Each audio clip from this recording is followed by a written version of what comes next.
What's up? What's up? What's up? Number 26. We're here. We're live. Happy almost New Year's. Oh, Happy almost New Year's. It's been a long year. It's been a long It fucking year. has. A shitty one at that. Yeah. yeah, to say the least. I won't. Well, I'll save my soliloquy for the end. I think we're all gonna have fun doing an outstatement here because this is gonna be our last episode for the year. And it seems like we hype up every episode as like a monumental event, but this one for sure is because it feels like, from when we started till now, it's been quite a while. And with the new year, not just the more stuff, exciting more stuff to come from us, but it's like, damn, like it gives us a lot of motivation to keep going on, seeing how much we've grown.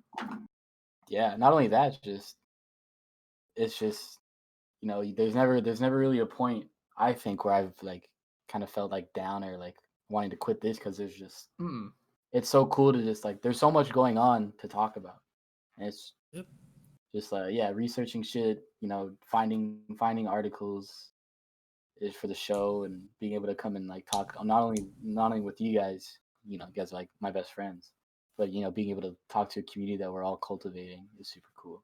And yeah, we'll like Jacan said, we're gonna have more to talk about. We have like a little window at the end where we're gonna kind of give some thoughts about everything.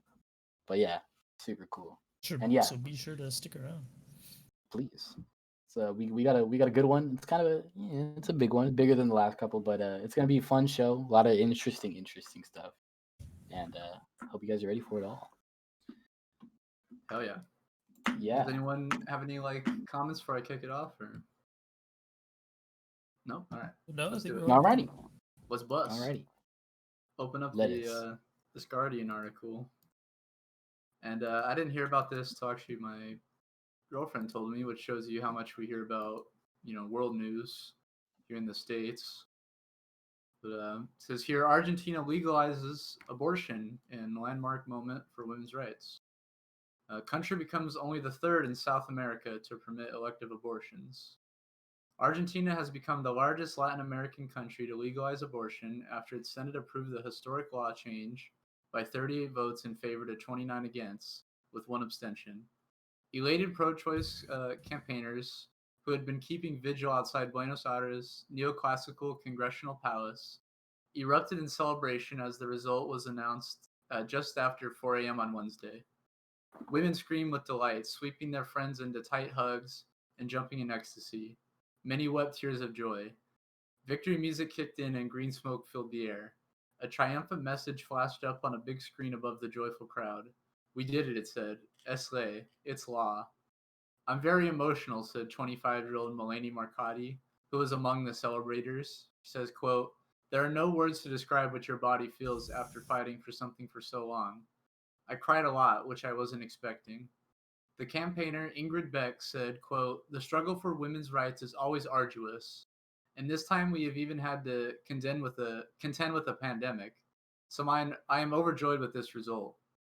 The bill, which legalizes terminations in the first 14 weeks of pregnancy, was approved by Argentina's lower house earlier this month, after being put to Congress by the country's left-wing president, Alberto Fernandez. Safe, legal, and free abortion is now law. Today we are a better society, unquote. Fernandez celebrated on Twitter after the result was confirmed. Fernandez had previously said that more than 3,000 women had died as a result of unsafe underground abortions in Argentina since the return of democracy in 1983. The landmark decision means Argentina becomes only the third South American country to permit elective abortions, alongside Uruguay, which decriminalized the practice in 2012, and Guyana, where it has been legal since 1995. Cuba legalized the practice in 1965, while Mexico City and Mexican state of Oaxaca also allow terminations. And yeah, that's just something I'd like to put out further is like we've had a thing earlier in the year where we talked about Poland's effective ban on abortion. Yeah. And just throughout the year, there's been attacks on abortion both with the not both, but also with the appointment of Amy Coney Barrett to the Supreme Court, who, as far as we know, is against Roe v. Wade. And so, and in general, yeah, it's super draconian, the laws around abortion. Like in Mexico, you can only do it in Mexico City, and even then, it's like pretty sketch. And especially if you're, you know, poor or you don't have a means to get there, it's going to be even more difficult. Yeah. And as we've talked about before, it's a simple, you know, health issue. Abortions are going to happen. So the best thing to do is to protect people, and that's by allowing abortions and giving them a safe place to get them done. Exactly. No amount of banning any type of abortion is going to stop them it. from happening. Stop Exactly. it. Yeah. You can't stop it. So Well, all just you should increase do, misery. exactly. So all you should do is make them as safe and easy to do as possible for those who want to get them done. Yeah. So as shitty as 2020 has been, and this was, you know, this today/yesterday, but as shitty as 2020 has been, the last 4 or 5 months maybe for Latin America, there's been some good shit. Like, yeah, you know, Chile changing their constitution. You had Argentina with this now, and then you also had you had Brazil fight off multiple coups. We lose Eian. I'm back. No, okay, we have it. I think we're I was being throttled. sabotaged tonight. Yeah, we're getting DDoSed. But I'm sorry to cut you off, but Yeah, just Latin America wins, like Evo Morales in Bolivia, etc. Just big wins. I was just about to say that. Like as shitty as the year 2020 has been, we've seen a lot of good things come out of Latin and Central America, and we only hope to see those trends continue. With you know, the MAS winning again in Bolivia, with Argentinians now getting access to abortions. You have what is it, the Ecuador, Chile, they're voting to rewrite the constitution and stuff. Right. Yeah. So I mean, when we had it's Color just Boy on, he touched on that story where there's basically those peasant revolts in Brazil too. in Brazil, yeah. Yeah, so that's tons of stuff. No, yeah. A lot's gonna be happening here in Central America, hopefully, and Latin America coming in the future. Yeah. Alkajam, welcome. What's up? Welcome to the show, brother. Hey. I guess that's all I really had to say on that topic.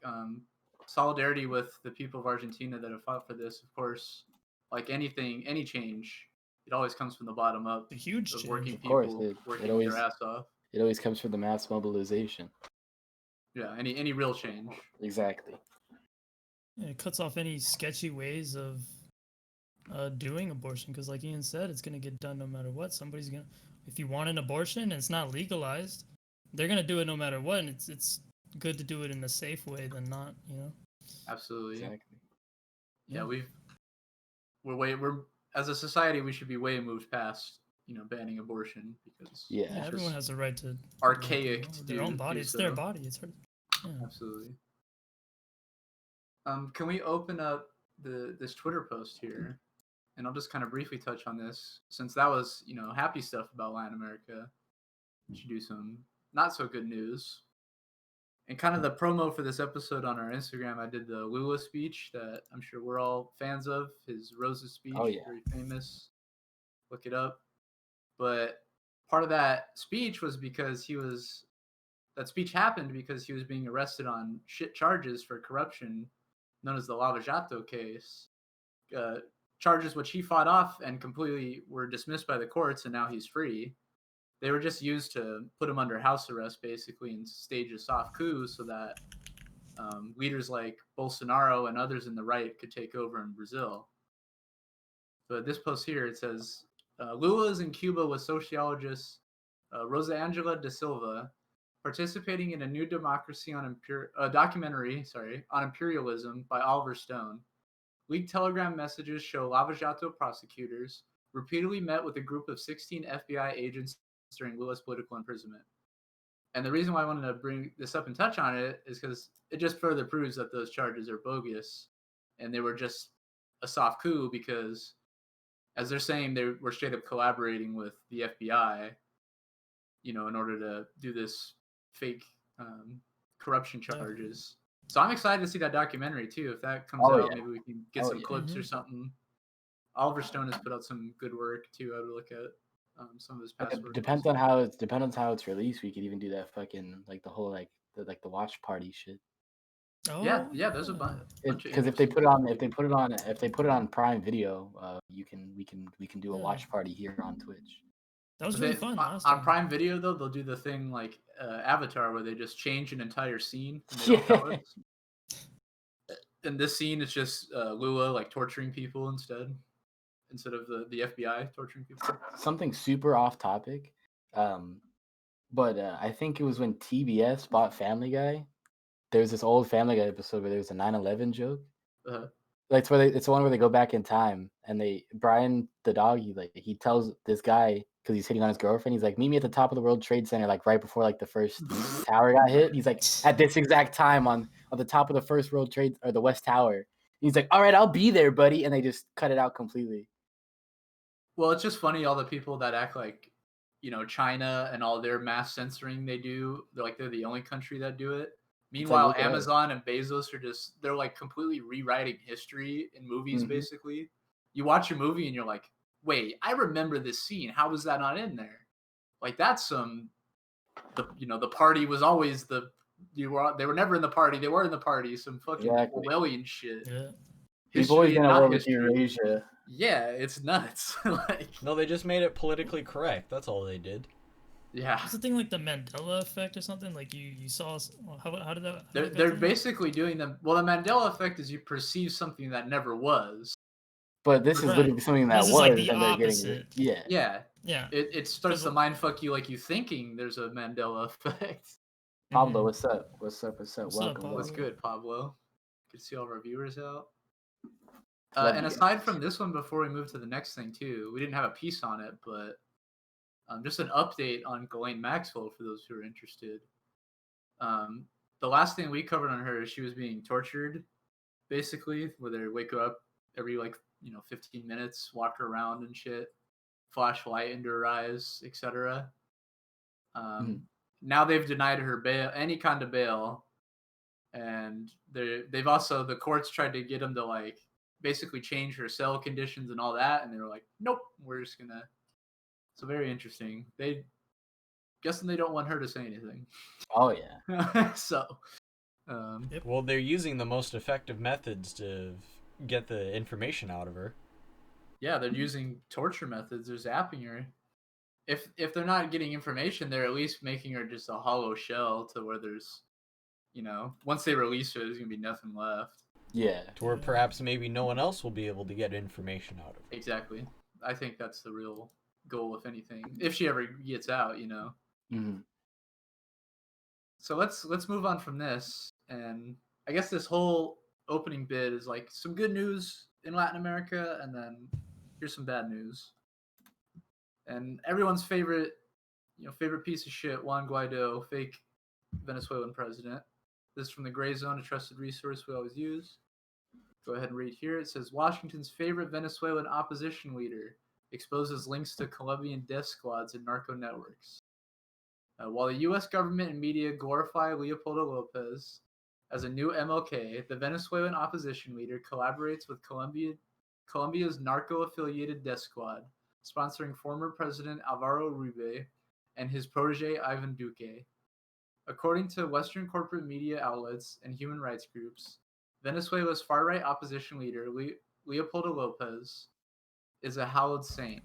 The New York Times glorified Lopez as the would-be, quote, savior of Venezuela, akin to none other than Martin Luther King Jr., while Human Rights Watch and Amnesty International have dubbed him a noble, quote, prisoner of conscience, and, quote, Venezuela's most prominent political prisoner, which is a joke that they never said any of that about Lula when he really was those things when he was imprisoned in Brazil. Yeah, wrongly imprisoned on bullshit charges just so they can go and fuck up Brazil and continue to, fuck over the poor and working class. Well, they got Bolsonaro in, so they got their man. Destroy the Amazon for profit, let the companies move in, business as usual, keep things moving. Lula, obviously, if you've seen anything from him, he would have stopped that or done what he could, because I don't remember the Amazon quite being on fire as often under him. No, and even if you look, I mean, not just for Brazil, but for really any country ever, like he lifted fucking millions out of poverty in his presidential terms. Yep. Something that I think should be the hallmark of what a good society and what a good administration is how many people do we bring up from the brink of poverty into actual, sustenance and living, being able to live. How many people That's are we helping, not how many corporations. Right. Yeah, not how much we're producing or how much money we're making or what GDP or how big our bullshit like that. military is. It's No. Yep. what are we doing for the people that make How this good are country? normal people doing? Exactly. Yeah. Jumping back into it here. The real Leopoldo Lopez, however, has repeatedly shown himself to be a violent extremist committed to overthrowing Venezuela's government no matter the cost. And the right-wing political opposition factions under his control have revealed links to drug trafficking, death squads, and organized crime in neighboring Colombia. This December, Lopez traveled to Colombia for a series of meetings and photo ops. He flew to the country's border with Venezuela on a plane registered with a Florida-based company that had sold an aircraft to a Colombian who was busted for trafficking hundreds of kilograms of cocaine in Honduras. So straight up Scarface shit. Yep. Lopez proceeded to meet with far-right Colombian politicians who are closely connected to drug cartels and paramilitaries that have massacred civilians. His hosts included the notoriously corrupt former president Alvaro Uribe and his hand-picked successor Ivan Duque. Colombia has helped support some of Lopez's radical right-wing regime change plots, including an attempted invasion of Venezuela in May 2020. While top Colombian officials demonized their neighbors, actually something before that too we could touch on, when there was that attempted coup by, I forget the group name, it was some fucking paramilitary group from the States. It's like Silver Lake or something. Was Silver that Lake, Silver yeah. Corps? Silver Corp, yeah, there you go. Silver Corp. They came through and they had were a like contract and everything. They were given reconnaissance and they came through Colombia. So that's, once again, that's who these guys are. And not only that, they suck so bad at their fucking job they got caught by fishermen. Caught by just normal fishermen. They caught him, had him detained on the beach until like officials showed up and arrested them. Fishermen, and these are trained fucking like militia mercenary guys. Yep. Fuck private military. Yeah, we haven't been doing the show for that long, but I remember when that information first came out that like WikiLeaks and them were all kind of getting a lot of this information out to us like as it was happening and as they were being arrested. Yep. And they had pictures of all the equipment that they took and were trying to use to... Mm-hmm. It was more or less Julian just Assange like... is in fucking jail because that's the information they're getting out. It was like a small militia of like roughly like 12 to like 20 something people. Yep. Yeah, they had boats and they had all kinds of... They had like a hideout operation that they were working out of. But where they launched from and all that reconnaissance was these fucking, paramilitary goons in Colombia. Let's just finish off here so people get a further picture of who Leopoldo Lopez is. While top Colombian officials demonize their neighbor's elected Chavista government as a, quote, dictatorship, Lopez's meetings in Colombia took place the same week as the 86 massacre of human rights defenders in the country that year, with a death toll of more than 290 social movement activists. Leopoldo Lopez's protege, Juan Guaido, collaborated with Colombian drug traffickers. The role of U.S. government in sponsoring Venezuela's extreme right-wing opposition is well known. The support that Venezuela's anti-Chavista opposition has received from government institutions, paramilitaries, drug cartels, and organized crime networks in neighboring Colombia is, however, less well understood. At the height of the U.S.-backed regime change attempt in 2019, Venezuelan coup leader Juan Guaido, a protege of Leopoldo Lopez, was photographed meeting with members of the Rastrojos, a Colombian paramilitary involved in drug trafficking.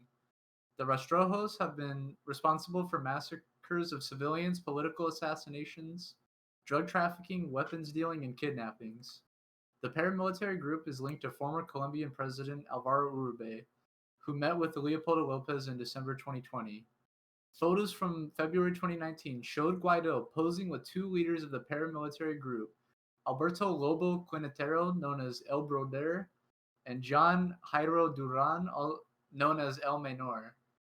These drug traffickers reportedly helped Guaido illegally cross the border into Colombia to carry out a U.S.-backed coup attempts on February 23rd, in which opposition hooligans supported by Washington tried to ram a truck full of U.S. supplies across a bridge into Venezuela, but ended up setting the convoy on fire instead.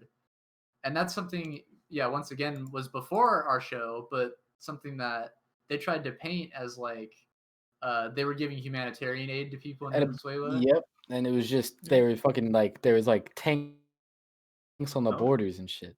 Yeah, and they were trying to say like they burnt. You're good. They were trying to say like they burnt. Okay. Like Chavistas burnt that military aid so people or food aid so that people couldn't get it. When the reality was, it was just a ploy to get Juan Guaido in there so that they can use him as a coup leader. And if you could you actually open those pictures, Carlos? And this is something we touch on all the time, just to bring it home. This guy was the fake, president of Venezuela, but it's the guy that the U.S. recognized as the rightful president of Venezuela, even though he's not.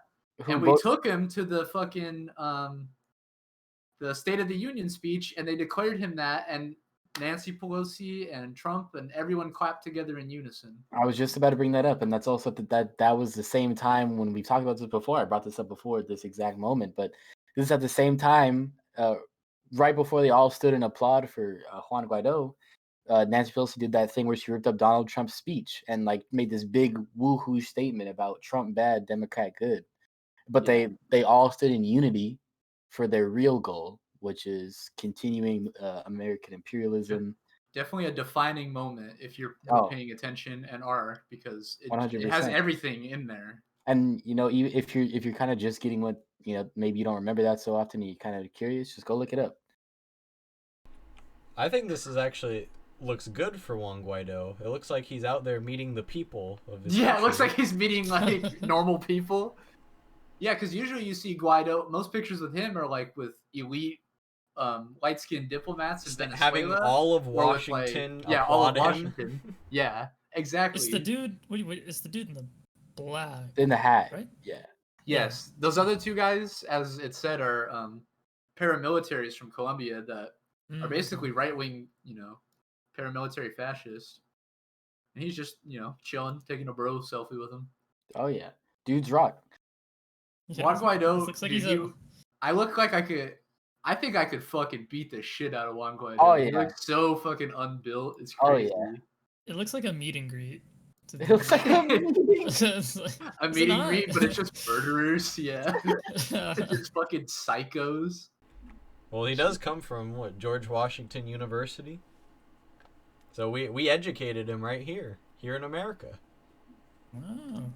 Before we go into our break, something I just kind of thought of now, and it's going to be our jump off point at the end of the show because it's what's relevant right now with this whole stimulus. Are people going to get $2,000? What's going on? They're delaying it, etc. I watched a lot of the fucking senators make speeches, and a bunch of them were praising the money that we're giving to places like Ukraine, etc., which we know is going to like neo-Nazis that are doing terrorist acts on the Russian border. You mean Biden's good friends? Yeah, Biden's good friend, exactly. But the reason I say that is that's exactly what this is too. It's just fascist paramilitary shit funded by the U.S. State Department. And there's no reason to not expect that's going to continue, because even in this bill, that even if amended could help people give everyone $2,000. Not everyone, only select people, because it still doesn't include dependents and all kinds of other shit. But they're just going to keep spending money on fucking crazy shit like this, just paying to kill brown people covertly in other countries, or Russians, or people in Africa are shadow war. What do you say? It was $700 million for Sudan in the bill. Yep. So a shadow war in Africa that we're doing, and that's not going to help anybody. That's obviously going. No, it's going to kill people. That's all it's for. Exactly. And the 500 million for democracy projects in Venezuela, and the money going to Israel, and Yeah, just waste. Oh, are we talking about that? Are we gonna pull that? Absolutely, yeah. That's gonna be Okay. kind of in the end, because I feel like it's the most burning thing, and it's the thing. It's really like a cliffhanger. We're all in limbo here. Yeah. A lot of people here are very on edge. I guess on edge of like what's the outcome. Nobody knows what's really gonna happen. Yeah. So I feel like that's like the topic today. And now we're rolling. It's because today they voted to do the override for the military bill, which means they override Trump and they passed that military bill. Mm-hmm. They overwhelmingly voted to push that to tomorrow, and then but it was like 85 to something, and they said yay to do it. So shit. Okay. Yeah. No, not good. So thank you. That means they vote. Yeah, they vote on the military budget tomorrow and our Friday. Point is, this is probably going to roll into the new year. This uncertainty when millions of people don't have any kind of unemployment insurance or adequate stimulus or moratorium on rent, etc. So it's very frightening, and that's why I think it should be. Yeah, we're definitely going to talk about it.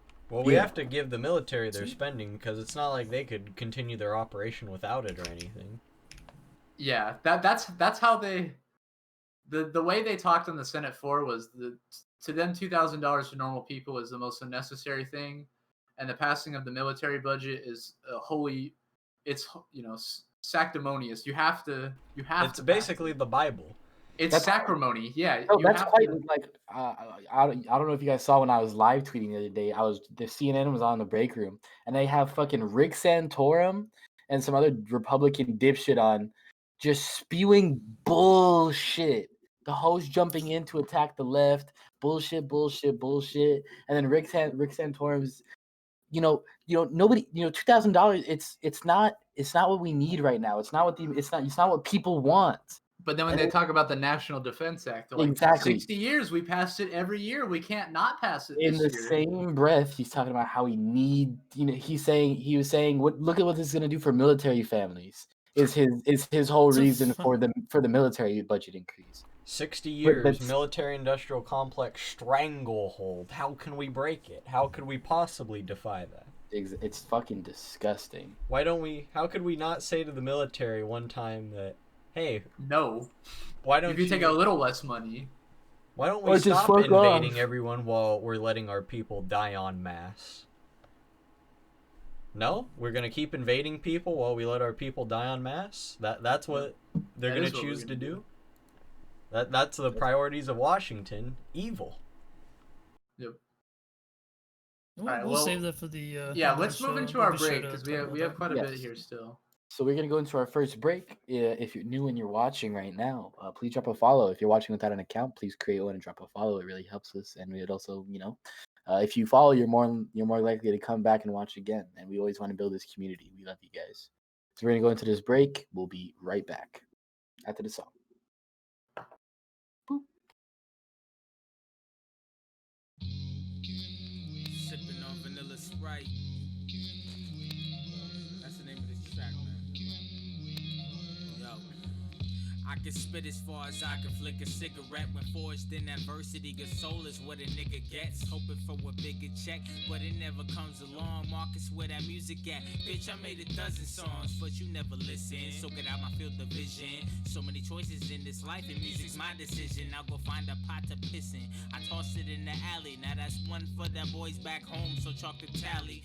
1-0, steady staring in that mirror. Just talking to myself like a black Robert De Niro. As far as fear goes, I wish I never had it. 1,000 photos from the future linger in my attic. My lyrics static, that's why they're shocking when they touch.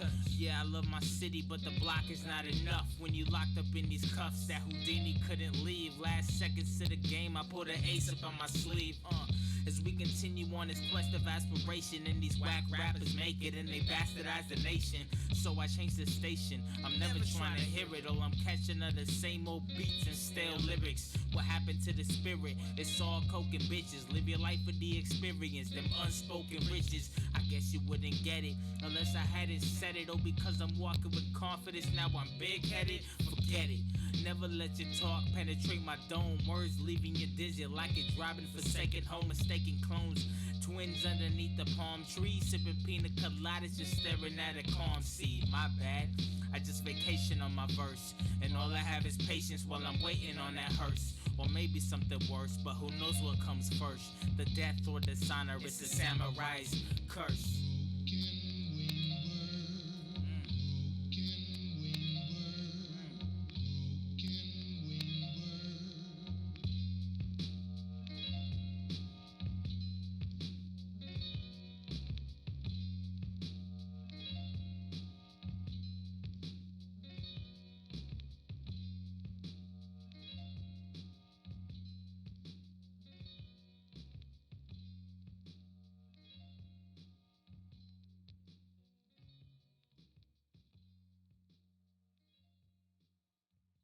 You're cruel and miserable people, because none of you respond to love. And we back. And we back. And we back. I love my wife. I love my wife. I Yeah. love my wife. Stop. Oh my god. One of the worst albums of all time. Yep. God bless. Garbage. Garbage. How you gonna put a CD on a CD? Get that shit out of here. What is it? Hot shower, smoking green cauliflower. I love my wife. God is king. Fucking garbage. Such ass. Trash music. Go back to acid rap. Yeah, he put out acid rap and then puts out the new day, the big day. Trash. You know, complacency, and maybe it's not complacency. Maybe he actually has a happy life where he has found God and he loves his wife. No, exactly. And that's trash. Nobody wants to hear that shit. It's I want true. to hear the struggle. It's true. I want something I can relate to. I'm not happy, bro. I'm not happy. The Why do people I fuck? listen to? They should not be happy. Look at King Cruel. True. Well, Gross. obviously he's not happy. He's a ginger. Bro, yeah.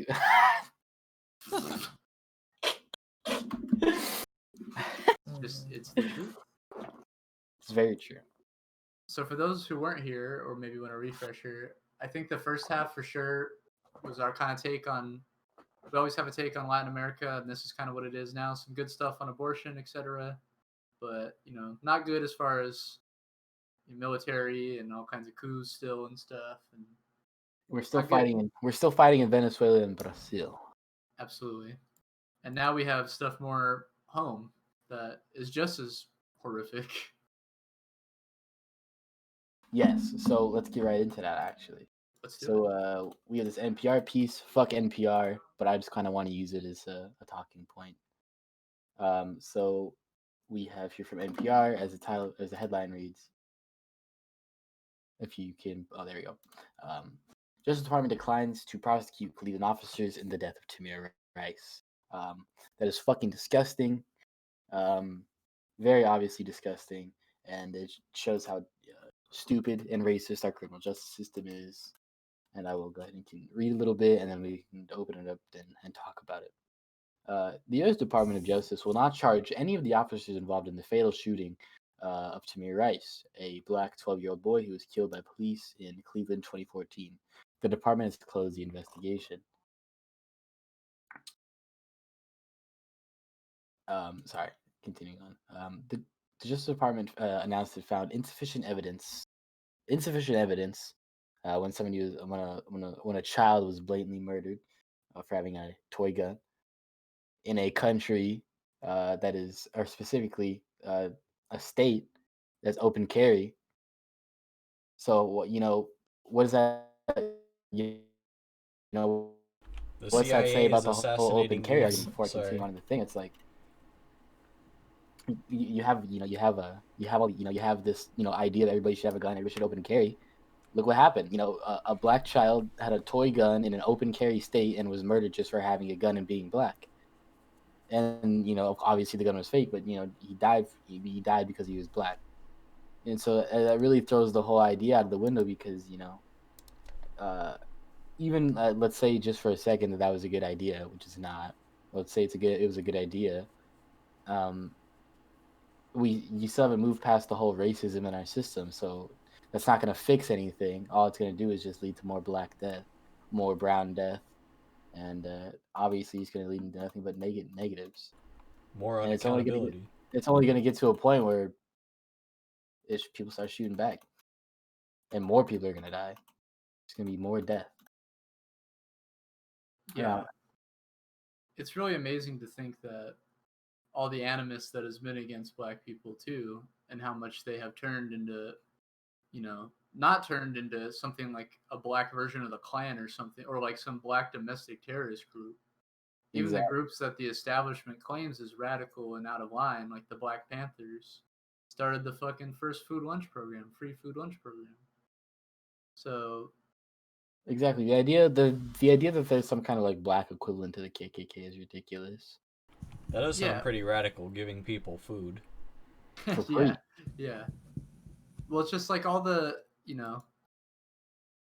it's amazing that black people in general haven't just had an outright animus where they just commit daily acts of terror, because look at how much fucking hundreds of years of just systemic racism has been pushed against them. Yeah. And in this specific case, it's one of the most blatant just abuses of power. There has been many blatant cases. Oh yes, of course. Definitely not this. Yeah. Yeah, this is not an exception in any way, but I think it is indicative of how bad it can be. I mean, he was a fucking 12-year-old. Yeah, and I believe that was committing no crime. Everyone is well aware of the racism that goes on here, and it's quite ridiculous. Yeah, and then let's go and continue on here. The Justice Department announced it found insufficient evidence to support federal crime charges against Cleveland Division of Police officers Timothy Lowenman and Frank Garmbach. In a statement released Tuesday, the department said it notified Rice's family attorneys about the decision on Monday, and today sent a letter to Mr. Rice's family explaining the findings of the investigation and the reasons for the decision. Video footage of the killing, which happened in daylight on November 22nd, 2014, shows the child was shot within 2 seconds of police arriving at the scene. Lowenman, who fired 2 bullets into Rice, and Garmbach alleged they believed he was carrying a gun.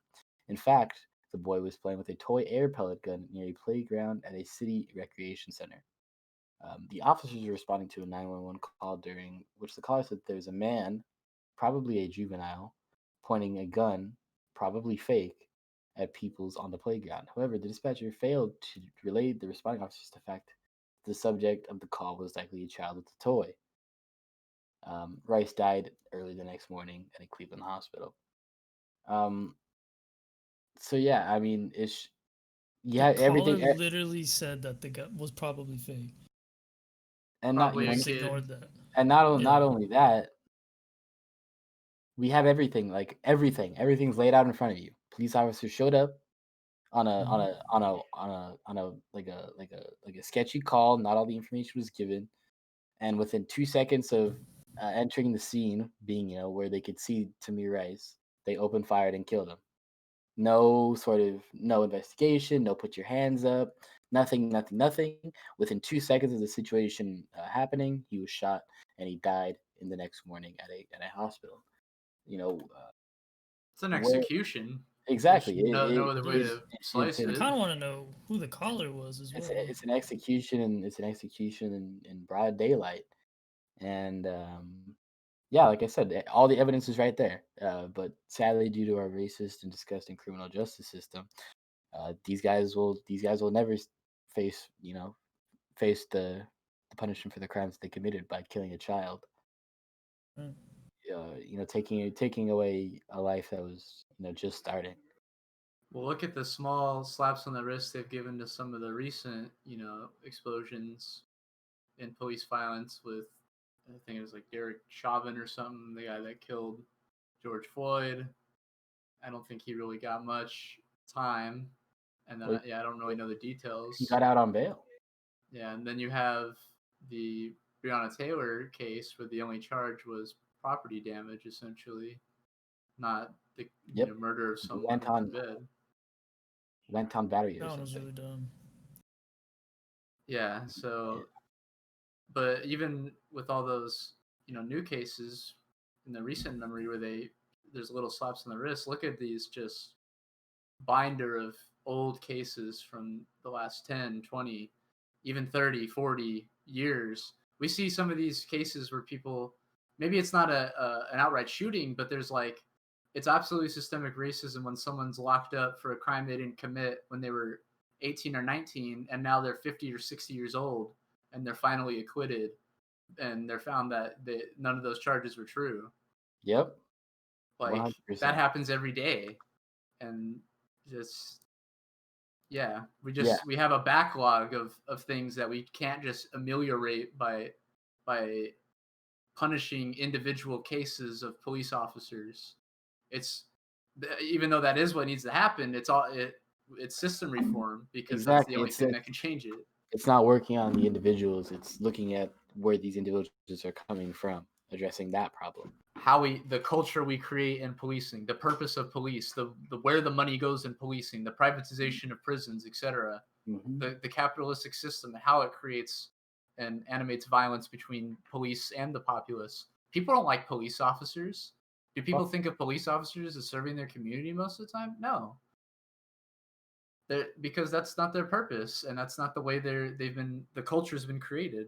They come in and they terrorize minority communities, poor communities. They take more than robbers. Statistically.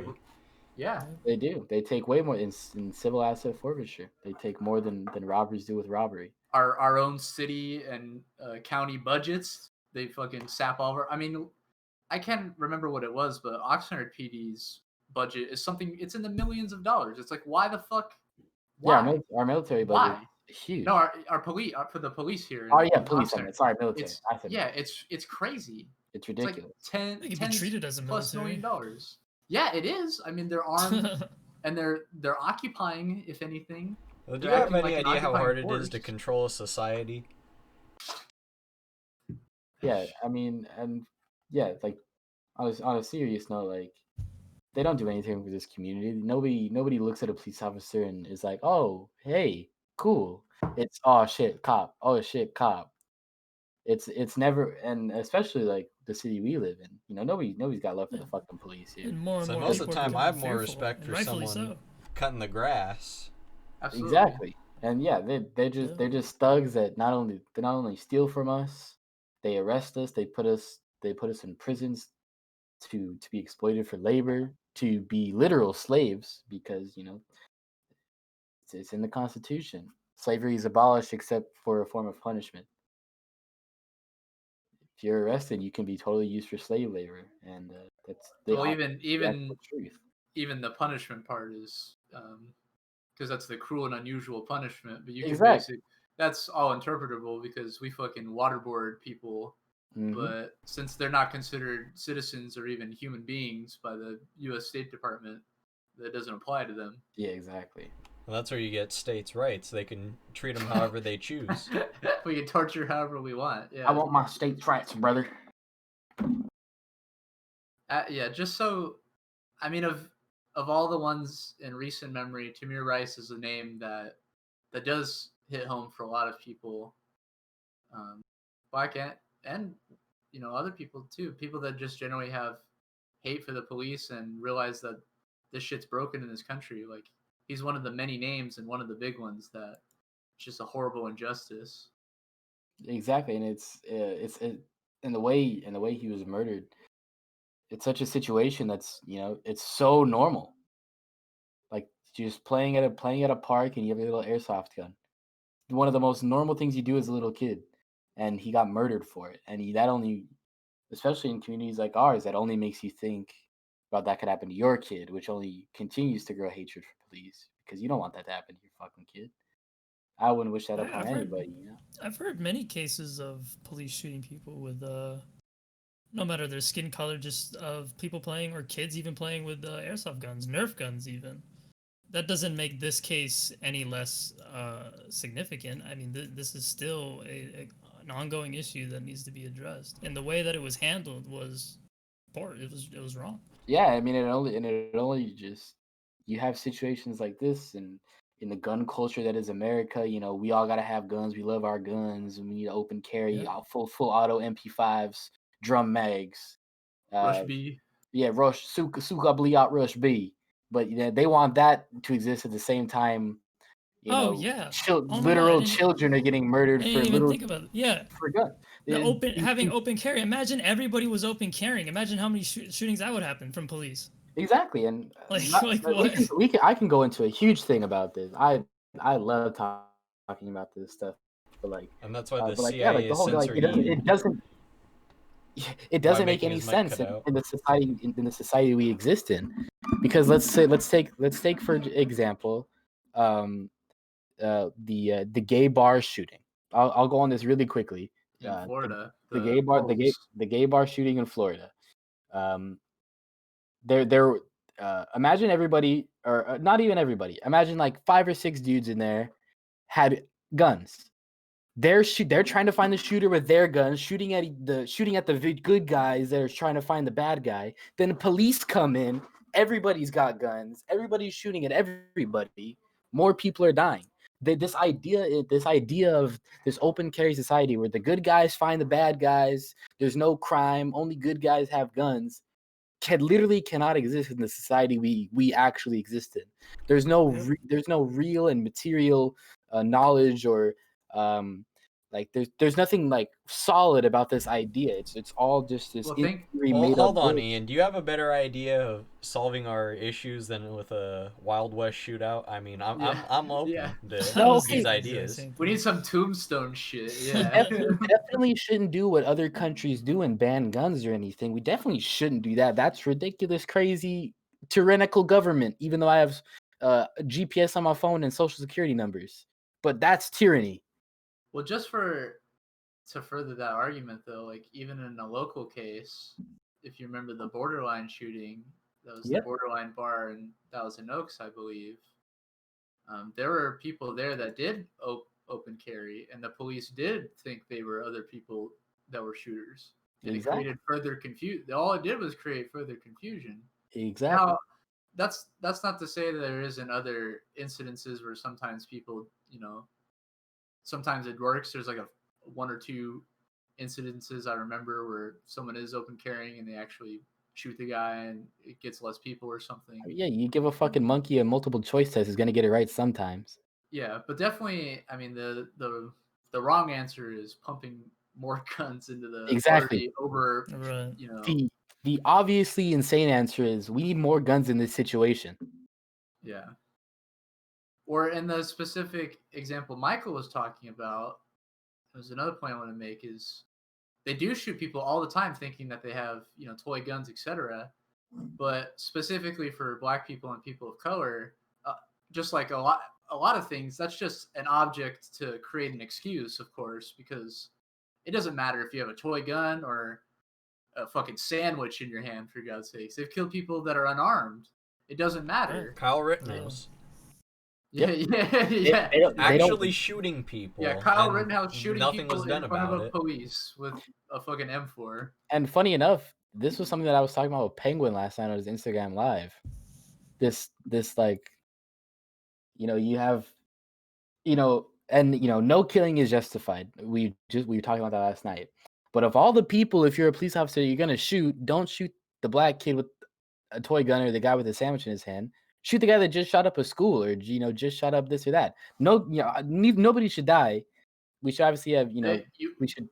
But there's even studies for that though. Like if you remember the what was the Stoneman Douglas shooting? They had an on-campus police officer that he could have actually went in and done something, and he froze up and didn't do shit and walked away. Yep. Because he's not getting paid dick, and you're just like some fucking school police officer. Exactly. So even that thing's bullshit too, because some fucking hero cop is gonna go in. Yeah, and as we know, cops on campus are just another out. They're fucking oppressive too, and they just pick on the school to prison pipeline. Bust them for drugs, lock them up. That's it. End of story. Don't give these people into the military. Exactly, and that's funny enough. What we were talking about last night on the live too. That's a super funny coincidence.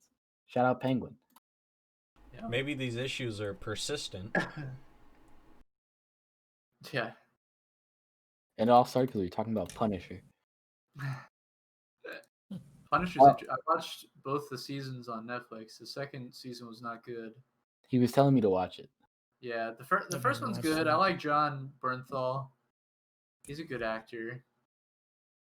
He's funny because he always plays a really like hard, tough guy. But if you ever hear him talk in real life, he's like some prissy Brooklyn guy that wears red flannels and drinks Starbucks and stuff. Oh fuck. But he plays like you've seen The Walking Dead, right? Like or Yeah. not, you know Shane. In, Yeah. like, Yeah. Like he's like a fucking hard ass in that. Yeah. But like, yeah. Fucking fucked Rick's wife, cucked him. Yep, one of the best characters, honestly.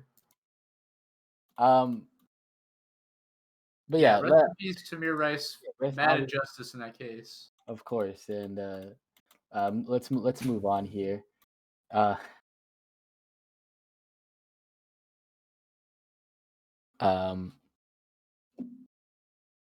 Carlos is just fixing stuff on the site really quick. Best 5G phones. 5G. 5G. Wait, no. Interesting that this blew up an AT&T like 5G thing, and there's just fucking 5G ads all over this shit. You need new 5G now. Don't Nashville. What's that? 5G. You need it. Nashville 5G Unabomber. Carlos is the hacker man getting rid of these ads. Where's our hacker man fucking emote? We need to set up all the better TTV and the Frankers faces. Because I need my Pog my Pog U. Still the hardest tweet of all time is Chelsea Manning saying Pog U. Pog U. Pochi. What's up, Jack? Hey Jack, what's up, brother? Who got bits? I want to see some fucking bits in the chat. We're about to in order for me to get bits, I gotta watch ads. Donation. Why don't you just pay money? Oh yeah, I could do that too. Know when to fold them. Yeah, know when to hold. No, don't. We Know don't when to walk away. Stop. Know when to run. Repeal Section 230.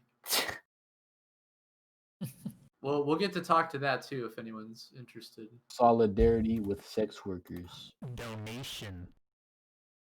Know when to fold them. Know when to spoop away. Take my bits. Okay, I'm gonna touch on this topic anyway while we're here, so we can start moving. I was just gonna tell you what was Section 230 again? 230 is the privacy law one. That's the one. I wanted to. I wanted to talk about that on this show. Yeah, well, that's all part of the stimulus talk, of course, because they just jammed. It's they're in trying there. to. Yeah. They put that in there. Yeah, it's actually part of the. I think in the military budget section, and if they override it, well, they still have discussions on whether. It's interesting. Well, yeah, we'll touch on it. Yeah. With the Tennessee case, let's talk about that. Yeah. Do you wanna maybe go through some of this, Ian? Yeah, are we ready, Carlos? Good enough. Yeah, looks fine to me. So, as the title. Wait a minute. Whoops, sorry, I have the wrong one open. My bad. Here we go. Found it. So, we have this article here from the Tennessean, talking about the bombing that we covered the last show that happened in Nashville. About the man Anthony Warner was the bomber, and we have this article here. Yeah, we have this article here, as the title reads: "Girlfriend warned Nashville police Anthony Warner was building bombs 1 year ago." Reports show. So I'll go into this a little bit, then we'll open it up for discussion because we've obviously got some things to say about this. 16 months before Anthony Quinn Warner's RV exploded in downtown Nashville on Christmas morning, officers visited his home in Antioch after his girlfriend reported that he was making bombs in the vehicle, according to documents obtained by the Tennessean.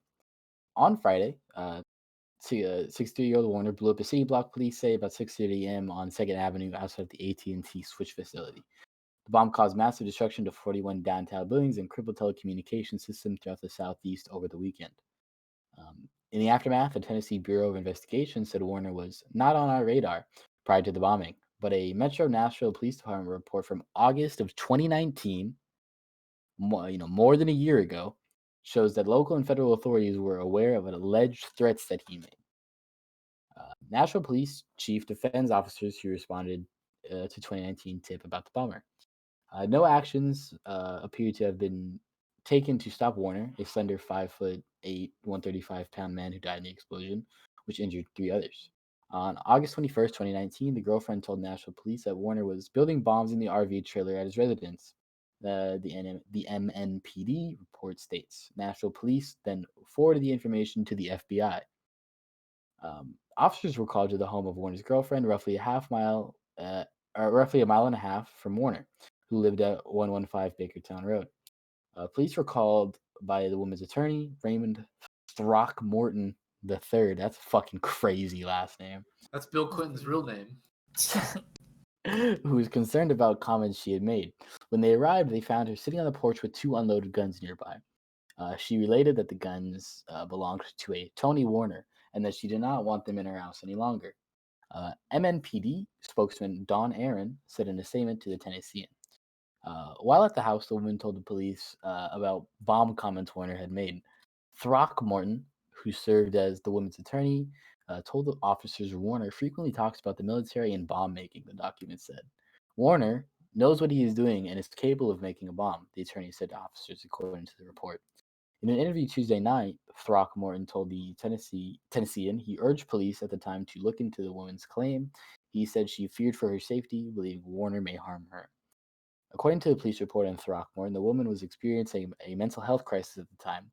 Officers called their mobile crisis division, and after talking to a woman, she agreed to be transported by ambulance for a psychological evaluation, Aaron said. Police then went to Warner's home, but he didn't answer the door after they knocked several times.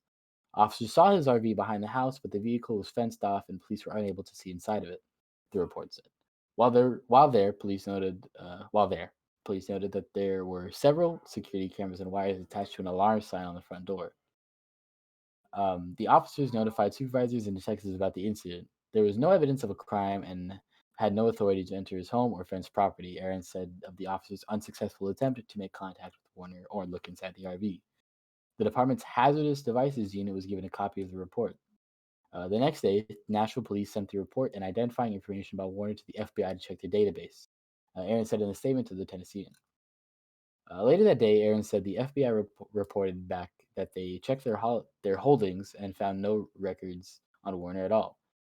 And so I'll just stop there because it just goes on to give more background about the Warner guy. Basically, the only other thing that was on his case or on his file was marijuana possession arrest back in like the 80s or 90s or something. But yeah, I mean, obviously, say what you want about this guy, blowing up all the buildings he did. But this is a much bigger thing to say about about the feds, about everybody who knew about this, the police, the FBI.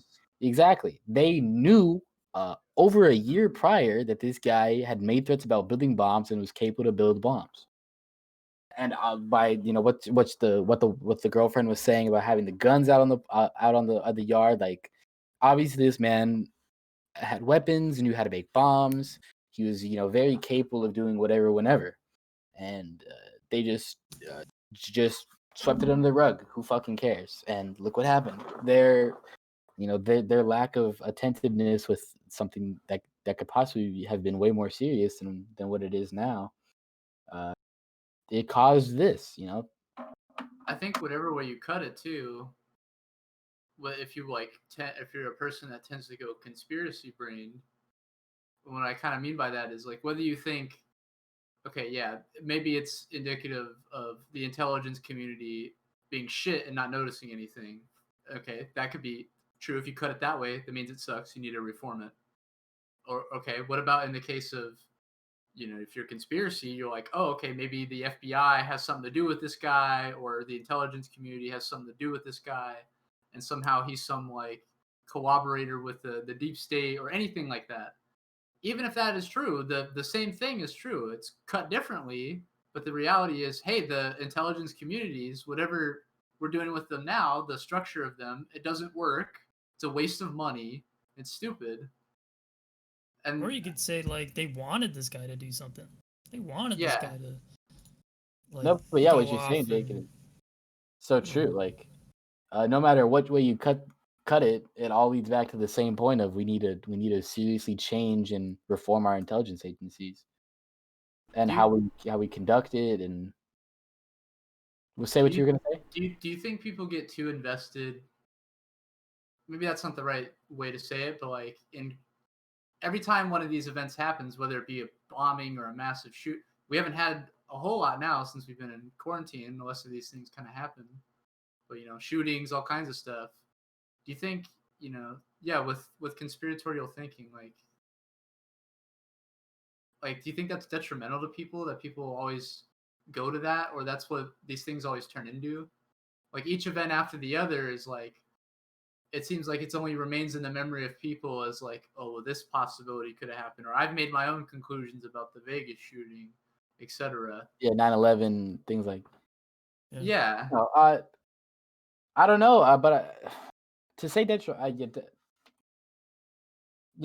This is only an issue, I feel, because of how shitty our intelligence agencies are, and because of how we. That's why I feel like it's not worth because no matter what the conspiracy is, it's still, the truth remains the same. That the intelligence community is garbage and is a terror platform.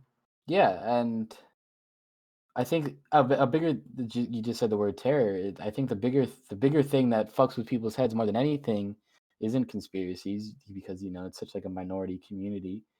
It's like thinking of the whole population, but it's what we consider terror, what we call terror. Who we get to call terrorists, who we don't call terrorists, what terrorism is. It's all been so muddied, and obviously there's so much. Oh well, I don't think that's this, so it's not right. And I don't necessarily mean we should expand what we call terror, like calling this guy a terrorist. Right, because people will use that leverage to say oh, okay, this guy is the white terror is the problem. That's the main thing. No, it has nothing to do with the intelligence community either failing or being part of this terror attack. Exactly, and yeah, exactly. Which they do. We have documented evidence. They do. The FBI has done terror attacks on citizens. The point always comes back is to when you try to use the word terrorism, you always ended up you always end up putting them in different white terror. Then there's radical Islamist terror, etc., etc. It always comes back to trying to divide people, and and when you use the word terror, you try to dehumanize them so you can do things like torture. Right. We seriously need to reform what we call terror. Yeah, and of course, I think that creates a figure of dirty. The bigger problem than anything, conspiracies and so on and so forth, is again the intelligence and the media, and how they conduct themselves. That's the most important part. I just think it leads to thinking where it's you think, well, the search for the truth is what matters. If we could only find out what happened in this instance, then things would be different. But it's that's not really the point. The point is these things happen, and searching for some convoluted thing to find out, what caused it is not going to stop it. And especially in most cases, you're looking at the wrong fucking place. You always will. It's like a Schrodinger's fucking cat. It's when you for a perfect example of 9/11, when you look at you try to go all these different routes on why this and that. We created 9/11 by our disgusting militaristic imperialism campaign in the Middle East. That was the catalyst to what caused 9/11. It wasn't fucking obviously the lack of the intelligence agencies taking that threat seriously and stuff like that, and previous attacks. But even if they were in on it, the same conclusion is exactly the intelligence agencies fucking suck. Get rid of them, reform them. Yeah, abolish and come back with the military-industrial complex. Exactly. Stop invading these fucking nations. Let's work on rebuilding. Let's serious. Yes, everything comes back to this fucking conclusion that these systems of power fucking suck, and we need to change them. And that's period, point blank, the most important part. Yeah, unfortunately, until you confront that, there's going to be more of these kind of, as we see, more terror attacks and random, events. explosions. God knows what is in store for us. Yeah, and another big event that just happened that I haven't seen anything about yet. Yeah, other than you putting this, I hadn't seen this anywhere. Yeah, so Real interesting post. Trump pardoning all the Blackwater people with the yes. this. Yeah. So before I get into this, that's a good plug for this show. We get a lot of this news before anybody else does. I haven't heard anybody else talk about this except for us. So shout out us. Getting serious now. We have this piece from the Rockford Register Star. Army Green Beret accused of, again, look at the fucking framing of the headline. Even they don't want to say he murdered anybody because army good, killing bad. So they have to say Army Green Beret, give him the nice status and the big name. Then you say accused. So it's it might have been him. We don't know. Accused in Rockford killings, served 4 tours in Afghanistan, and then they try to hero him up like he served 4 tours. It's the PTSD. It's like when a white guy murders his whole family and the picture's him on a jet ski. Exactly. Exactly. That shit. But when it's like an unarmed black man being killed, they find the fucking worst, blurriest 480 photo of him. He's got a photo of him just smoking a fat blunt or something. Yeah, exactly. Isn't it ironic? It's the same groups that would blame the PTSD, but should we stop the thing that's giving them PTSD? No. No, we need it, and not only that, they don't want to give them free healthcare so they can go get mental health. Go get mental help. Yeah, and they defund the VA, the closest thing they have to free healthcare all the time. Yeah, Republicans especially, they always talk about how we need to help our veterans, but they defund the VA and then shit on it when we try to use that as a way to be like, oh, we need socialized medicine. Look at the VA. Yeah, you guys love the VA, right? Exactly. I thought you loved your veterans, then why do you want to defund the VA? But yeah, let's go ahead and continue into this piece. Rockford. The man accused of shooting, he shot these people. The man accused of shooting 6 people at random at a bowling alley on Saturday is a decorated U.S. Army sergeant who served 4 tours of duty in Afghanistan. The U.S. Army on Monday released more information about Duke Webb's service record. Webb, 37, is making his first court appearance Monday on charges of first-degree murder and attempted first-degree murder. Police say Webb opened fire seemingly at random before 7 p.m. Saturday at Don Carter Lanes on East State Street. 3 people were killed and 3 others were wounded. Webb, who joined the Army in July of 2008, very interesting time politically. That's right around the time of recession hit and at the height of our interventions in the Middle East. We were promised hope and change, and rather we got 2 wars to 7. Yeah. Is a Special Forces Assistant Operations and Intelligence Sergeant. He was previously a Special Forces Engineer Sergeant and a Parachute Rigger.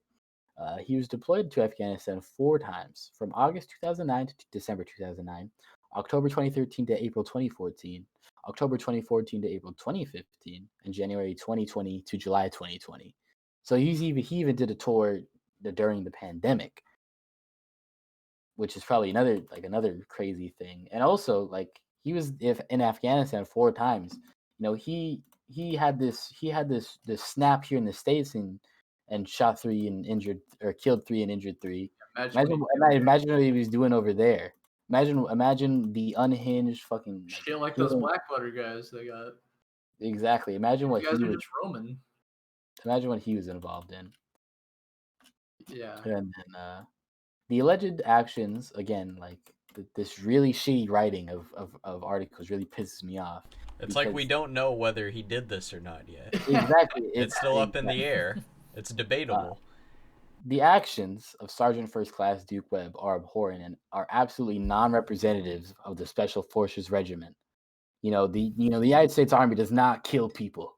Yeah. It's not indicative of the legion of psychos we deploy into the Middle East that just murder people daily, and we're known as the world fucking war machine that just rips people up, kills people in every fucking continent on this planet. Murder is not representative of the army, guys. You need to get that through your fucking heads, liberals. If you ask everyone on the planet what the biggest threat to world peace is, overwhelmingly, everyone says the United States. The United States. And that's, frankly, the United States military. Yeah, I can't think of what I swear I heard it somewhere, but it's something that goes along the lines of the world's largest terrorist group will never be called that. They'll always be called Law and Order. Central, the Central Intelligence Agency. Yeah. Well, that was the point I was trying to make with why they call it things like white terror and Islamic terror. And I think what Eian was getting to, why they divide these different terror groups rather than making them synonymous, is because it distracts from the fact that if you put everything on a level playing field, who does the most terror? It's the fucking United States. And also, so we have to create like a false thing, like Islamic terror is worse or something. And when you break it up and divide it like that, if everything was on the same playing field, it wouldn't justify us going into another country and invading them, because it happens here. We can't go in and invade our own country. Yeah. So you watch. Yeah, you watch. That's not an unheard of argument for most people, though, because most people make the connection when you go, hey, like white terror is worse than Islamic terror. That's the reality, right? Like, there's been more white terror attacks in the United States than there have any other. Yeah, and a lot of people realize that, and that look at it that way. How they don't, the description is just meant to distract from the reality. The reality is there's more white terror than there is Islamic terror, and in turn, the state does more terror than anybody else. And also, like we're going a little bit off topic, or I am at least, but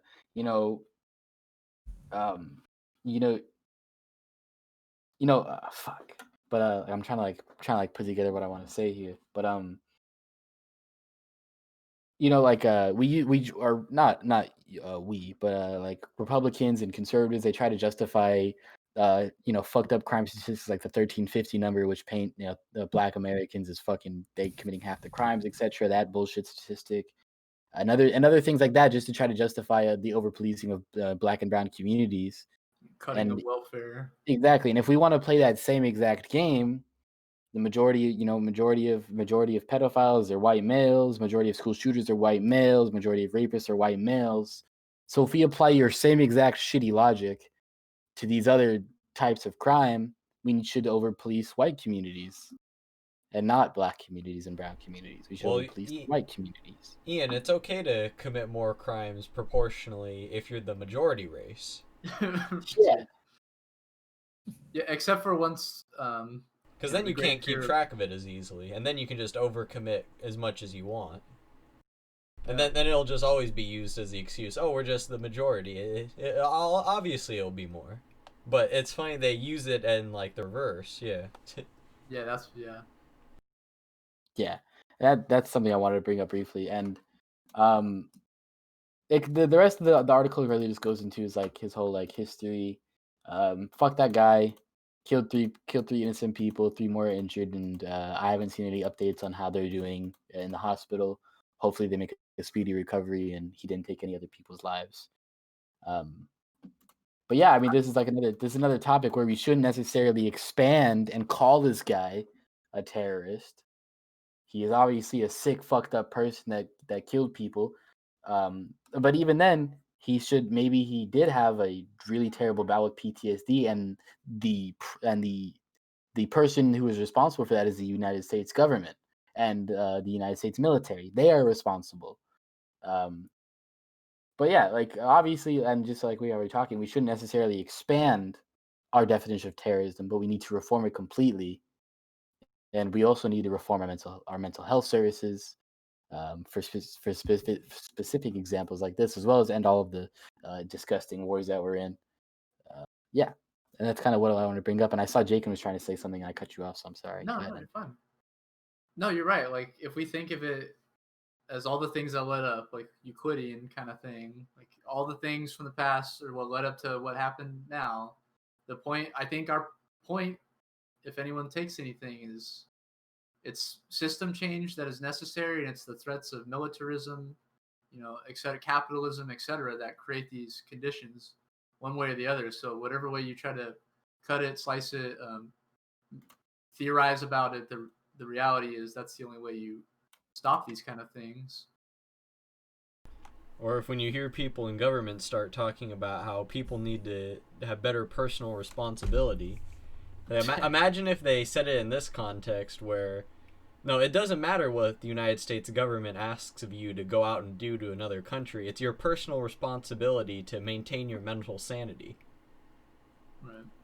Yeah. We can't blame them for making you do these horrendous things. You should have just better managed yourself. It sounds insane. Can we pull up or do we want to read anything else from this before we? No, like I said, it's just kind of going more into like his history and stuff, and like the medals he won. Just like a real puff piece for a fucking murderer. We don't represent this guy, but he was a pretty decent lad. He was a damn good soldier. Who cares if he killed a couple of people? And real quick, he scored 19 in Horseshoe.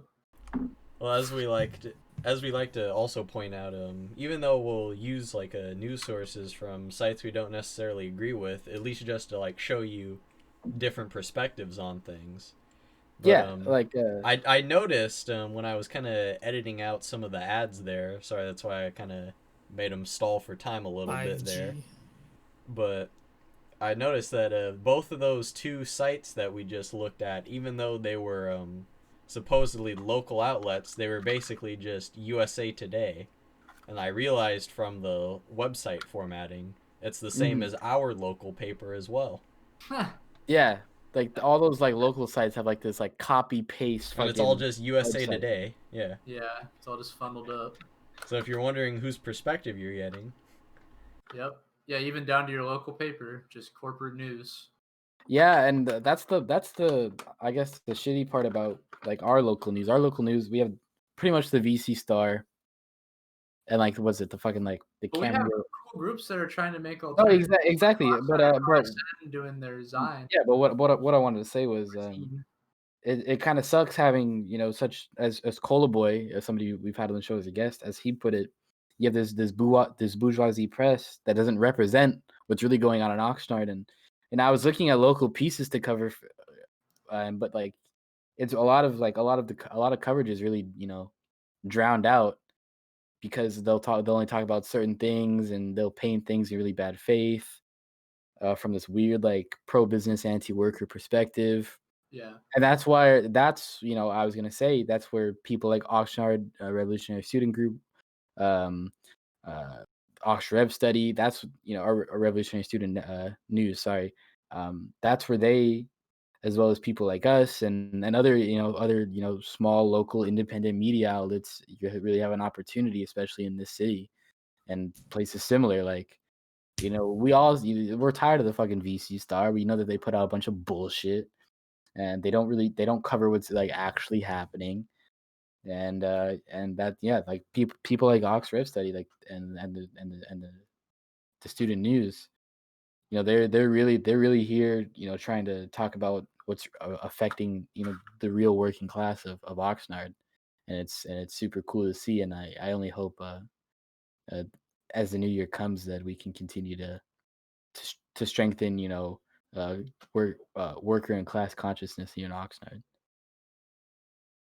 Yeah, well said. I think that's what we want to be always. It's where the divide really is. Yeah. All right, let's pull up this video so we can hit our last break. Yeah, we're going a little over on time, but it's all right. It's the end of the year. Exactly. I think this kind of middle theme here, and we'll kind of extend it post-break, is just really the failures and just the enemy that's happening in the United States as we're falling apart. And this was actually a fun video I saw. Carl's actually the first person to ever give me on Tom Hartman. He's just some old guy, but he used to do like brunch or breakfast with Bernie, where he'd have Bernie Sanders call in. All these old guys have all the hookups. Yeah, this was like before he ran for president too. Yeah. Mm-hmm. Well, ironically, I don't really watch much Tom Hartman anymore, but I'm glad you found this. Yeah, this was interesting because it just talks about just, we know about the general degradation of our infrastructure in the United States. Something especially we face in Oxnard. Like, it feels like every time there's a local initiatives, it's always about spending more money on roads and local infrastructure. But then we just see that go to places like the collection, et cetera, to build giant new places for mega corporations, while people live in squalid housing and they destroy historical landmarks, etc. Yeah, giving up huge sectors where small businesses and other things could go to give it, like Amazon fulfillment centers and yeah, or guising tax as something to help roads when it actually most of it goes to the police. Yeah, it's a fucked up situation. Yeah, I've noticed there's a bit of an odd cycle with what the business community tends to do with historic landmarks and such, that often throughout history you see they attract people and create establishments like cities and towns around them, and then businesses will come in kind of after they've like almost quote unquote served their purpose to them. Yeah, and then they harvest them. And it's of no real significance to the people who live there. Like, we can just move in. We've got money to buy out the property. It's not making anyone massive sums of money. So I mean, what's the point of it even being there? Right. Well, that's how gentrification is also like a whole thread of degradation in this country, just destroying historic landmarks and historic neighborhoods and populations and where people live. These working class neighborhoods like in New York and shit and other states are just vanishing because of stuff like that. But yeah, the video here with Tom Hartman, I think it's Kevin Comps maybe. They talk about specifically the degradation of U.S. nuclear facilities and how they're just aging and they're super outdated. And we know the danger of nuclear facilities if we know from history, Chernobyl in Russia, some of our own nuclear disasters we've had, Fukushima, which they'll talk about. And it was a danger I knew about, but I didn't realize in so many places across the country how dangerous this is. And just it's another imminent threat that the coming administration in the next year I don't think is going to handle. Yeah, because we're always hearing about like the threat of nuclear war possibly breaking out, but we're rarely considering like the nuclear we're actually using. Yeah. Yeah. Thousands of missiles we store. Or yeah, let's let them talk because I think it's really interesting. Yeah, I watched this. It's a good discussion. Kevin Comps, the nuclear waste specialist over at beyondnuclear.org. And Kevin, we touched briefly on how nuclear power came to the United States and starting with the Manhattan Project and how the Price-Anderson Act, nuclear power was so dangerous and continues to be so dangerous that there is literally not any insurance company in the world that is willing to insure a nuclear power plant. And so, therefore, the federal government stepped in with the Price-Anderson Act and said, we will make the taxpayers the final insurers of the nuclear plants.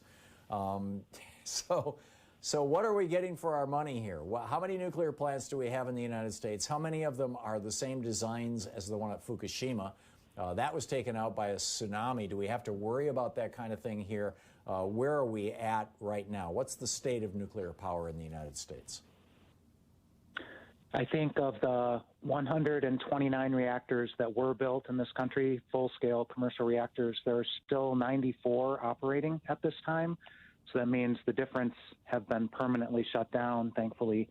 But there are still 94. And of those, you asked about Fukushima's design. That's a General Electric boiling water reactor. And there are some dozens. There are a few dozen altogether that are either identical. There's about 20 of those.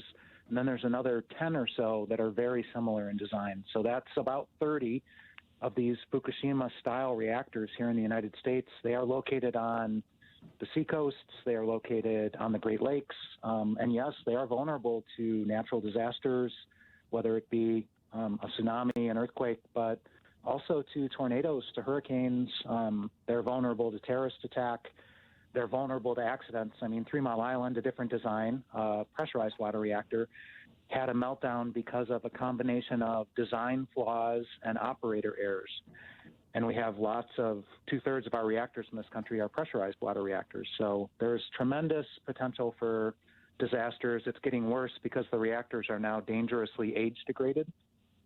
Some of the reactors are more than 50 years old. There's one in upstate New York that's more than 50 years old. And the Nuclear Regulatory Commission, which is, in bed with the industry it's supposed to regulate, are fine. They're fine with allowing reactors to operate now, not just 40 years, but 60 years, 80 years. There's even talk of allowing reactors to operate for 100 years, which is a joke. I mean, the longest one has operated so far is just over 50.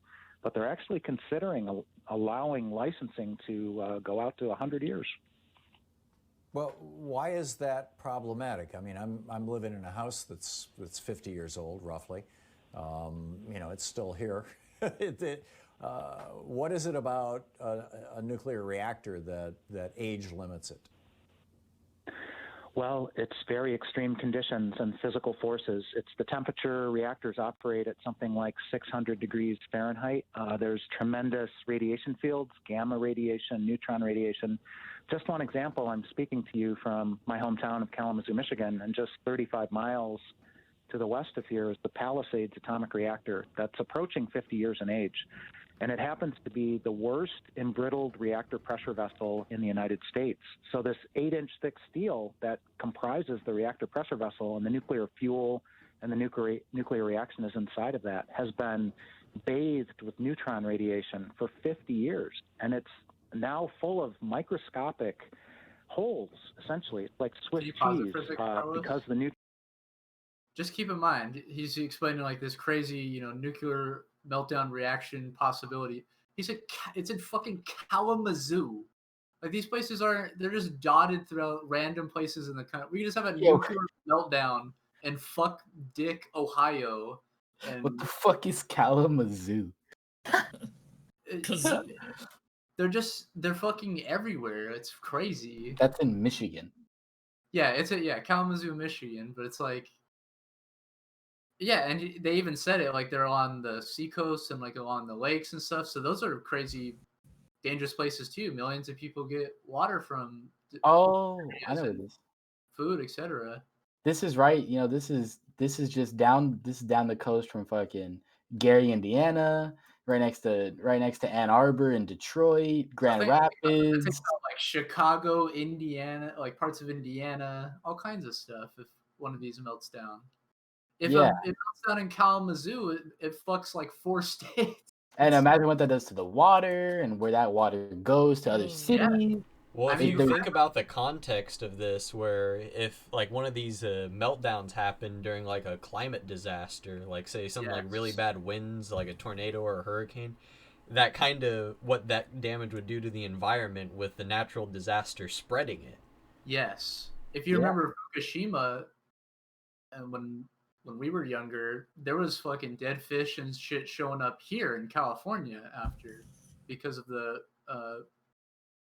reactor melting down there and the tsunami that hit it, which that tsunami undoubtedly was exacerbated by climate change because that was one of the craziest fucking tsunamis ever. And I just want to touch on just how crazy it is. These are in random places in the country too. Yeah, and something else I just wanted before we get back into it. This place also has the Kalamazoo also is home to Western Michigan University and their Applied Sciences and Engineering school as well. So that's just another thing that this nuclear power plant fuck over. That they could engender youth to actually like maybe go shut this thing down in a safe way. Like they have a college that specializes in this shit right by them. Mm-hmm. Mm-hmm. But instead, they're just gonna let it melt down. Yep. If we have like a one or several of these meltdown, like will we officially not be the #1 country in the world now? I mean, hell, like we just have like dozens of these sitting. Yeah. Look how much damage Chernobyl did to Russia, like their economy, etc. Yeah, it would destroy us. Neutrons have damaged the metal. And the danger is, if they ever have to activate their emergency core cooling system to heat down the core to prevent a meltdown, that could be the final straw for the reactor pressure vessel. It would be like a hot glass under cold water But just imagine adding a ton of pressure per square inch to that hot glass. So you could fracture through wall the reactor pressure vessel, at which time there's no contingency. You would have a meltdown for sure if this were to occur. And the last line of defense would be the containment structure, and those are infinitely fallible. Yeah. So the reason, my understanding of how Fukushima melted down goes something like this, and please correct me if I misunderstand this. Nuclear reactors produce heat. I mean, basically, it's just we're using radioactive materials to boil water, and then using that steam that comes from the boiling water to turn a generator, a turbine that produces the electricity that we all enjoy.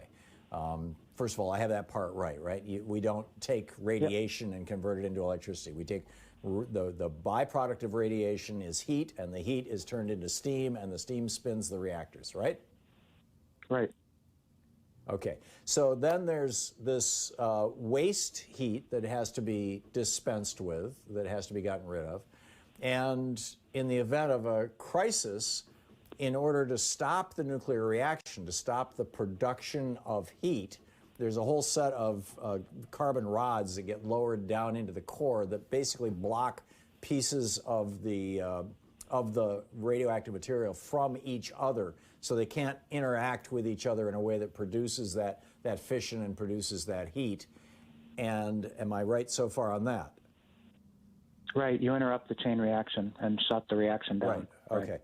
So for a reason that I don't understand, when the nuclear reactors at Fukushima got hit with a tsunami, there was damage to the buildings. But the biggest thing that took them out was that there were diesel generators at ground level outside these buildings that were producing backup power for a nuclear reactor that was running the cooling system, and absent the cooling system, the nuclear reactors melted down. Do I have that right? Right. So even though the reactors at Fukushima did shut down when the earthquake happened, you have to cool those reactor cores for several days before they reach what's called cold shutdown. And that's when they depended at first on the primary electric grid to run the safety and cooling systems. But the earthquake had largely damaged the grid. So they were thrown onto these emergency diesel generators to, force the cooling water through the cores to cool them. And that, an hour, 50 minutes after the earthquake, came the tsunami. And because of the bad location, the bad design of the diesel generators, they were taken out. And it turns out that essential pumps on the seacoast, as Arnie Gunderson of Fairwinds Engineering has pointed out, they were also taken out by the tsunami. So you had lost all cooling, primary cooling, emergency backup cooling, all cooling was lost. And it just took, in the case of Unit 1, it only took some hours before the core began to melt down. At Units 2 and 3, it took 3 days. But it was at that point a race against time. They were trying to introduce cooling, and they just couldn't. Everything had been destroyed. So and the American reactors are more or less the same design. So if a tornado, and our tornadoes are getting worse and worse and worse, we're now having these things called DERECHOs. There's a mile-long, multi-mile-long tornadoes as a result of global warming. If a tornado takes out the power lines near a nuclear power plant, the nuclear power plant no longer has that backup cooling power, and then it tries to turn on its diesel generator, backup, cooling emergency power, and the diesel generators don't kick into action. If they haven't been tested recently or haven't been run, or the diesel fuel is full of gunk. Don't we have the same situation that happened at Fukushima? Yeah, very much so. I mean, example, it was June of 1998, and a tornado scored a direct hit at the Davis-Besse atomic reactor near Toledo, Ohio, took out the grid. The grid was destroyed, and they were relying now on not 2 emergency diesels like they're supposed to have for redundancy. One was down for major repairs. They really just had the one. And they came precariously close to a meltdown situation. The one operating diesel kept breaking down. And so for 48 hours, they had to keep reviving it. And it was just a very near miss due to a tornado and dysfunctional emergency diesel generators. And Senator Markey has done a study. He's an important watchdog on the nuclear power industry in Congress. His study found something like 75 instances where emergency diesel generators did not operate when called upon. Whoa. And that, and so. Yeah, and so basically we just have a bunch of little giant disasters waiting to happen all over the country. And seeing that the next administration and this administration have done nothing to invest in our infrastructure, really, I don't see this problem going away. 100%. And a side note, but still on topic, he brought up the DERECHO. I had no idea what that was, and I looked it up. It's those huge those in the Middle East, those huge dust storms. It's literally that, but tornadoes, thunder, and insane rain and wind all happening at the same time, and it's literally literally like a mile long. Literally, it's crazy. It's literally like a hurricane and tornado, but dust storm size all happening at once. That has to be happening just because he said it's climate change induced. I'm sure that has to do with like aerification and just turning all these places, destroying their like biodiversity and environment. So as the whole environment changes and gets like more arid, it's less resilient. Yeah, it's just going to be, like you said, it's going to be like those dust storms in the Middle East because it's going to be more like the Middle East. It's going to be more arid. Yeah, just nothing there. Yeah. That's crazy though. Well, yeah, no, I was watching. What is that called again? It's called the DERECHO, DERECHO. Like Jericho, but with a D. I'll type it in chat if anybody wants to look it up on their own time. DERECHO. I don't know what that looks like. Yeah, I'll link a video to you personally. I'll put it in links if you want to pull it up really quick and just skip around. That was pretty much the video, right? Yeah, and this is good though because like as climate change accelerates and we have more, stuff we can't even foresee, like shit like this happen. Oh, I see. They're just gonna set off little nuclear bombs in our country that we've been storing up. Yeah, go to like 35 seconds, Carlos. Go to the 35-second mark and just press play.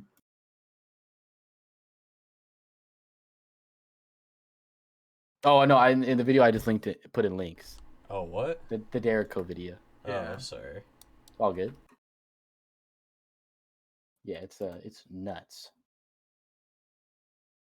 They're all just by looking at the thumbnail, dude. Yeah. Jesus Christ. Yeah.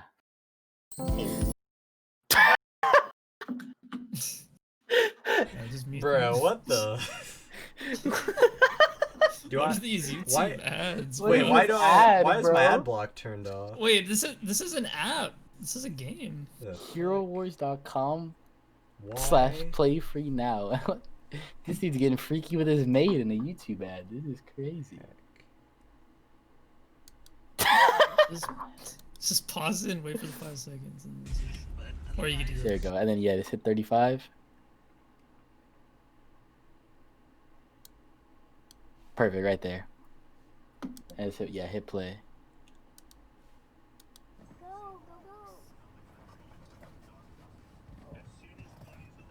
The middle of the day, but it is dark as night.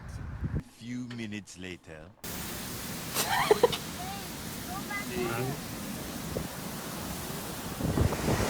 It's almost like a monsoon just for fingers, right? Yeah, why are you outside? It's like, what is that? Look at that. It's a hurricane. But this isn't like of a hurricane. But this is like in the middle of fucking nowhere.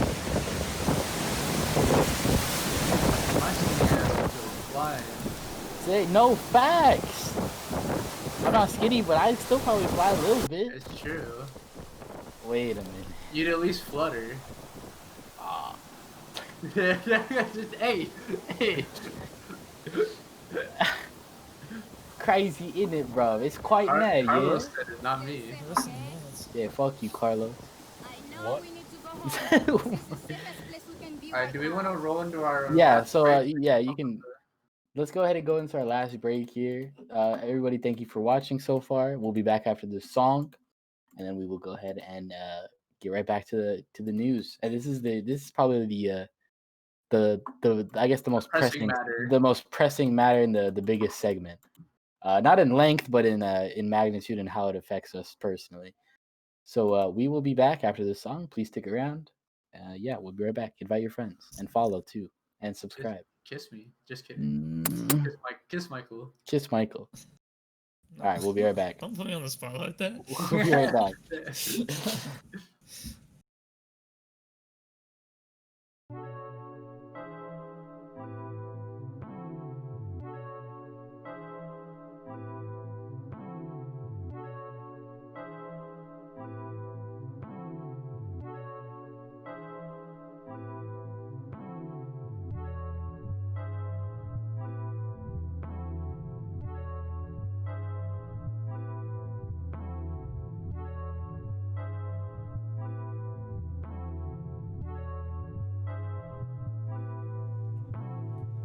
Faced with these situations, laced with a bit of payment. Not trying to make a statement, but don't rain on my arraignment. My tracks don't burn, they flaming. Hot Cheetos are the same, man. Don't got designer Ray-Bans. Don't speak in terms that's layman. Still living lavish, this granted amongst the savages. And this war torn and ravaged, they cram us into our palaces, though. With they damages causing the earth's calamitous demise. No surprise outlined in our parameters, yo. I feel alright just for the night. I'm getting high. I'm getting high just for the night. I feel alright. I feel alright just for the night. I'm getting high.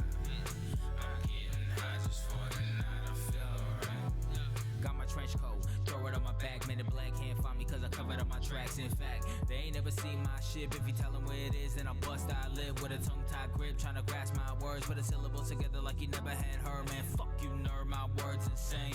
Into skulls and murder, brains and vertebrae, they sliding through. Colony here, better hide your crew. Never lied to you, I told you so. Came here playing this snow to show. Space and ghost to coast to skill. We ones who show the most. Hold them close, he's straight too far. Cover his eyes, can't know who we are now. I feel alright just for the night. I'm getting high. I'm getting high just for the night. I feel alright. I feel alright just for the night. I'm getting high. I'm getting high just for the night. I feel alright. I feel alright just for the night. I'm getting high. I'm getting high just for the night. I feel alright. I feel alright just for the night. I'm getting high. I'm getting high just for the night. I feel alright. I feel alright just for the night. I'm getting high. I'm getting high just for the night. I feel alright. I feel alright just for the night. I'm getting high. I'm getting high just for the night. I feel alright. I feel alright just for the night. I'm getting high. I'm getting high just for the night. I feel alright.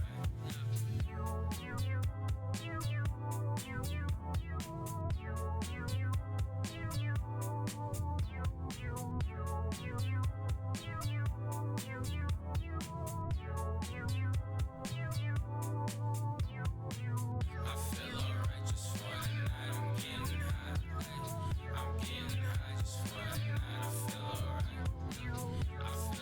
just for the night. I'm getting high. I'm getting high just for the night. I feel alright. I feel alright just for the night. I'm getting high. I'm getting high just for the night. I feel alright. I feel alright just for the night. I'm getting high. I'm getting high just for the night. I feel alright.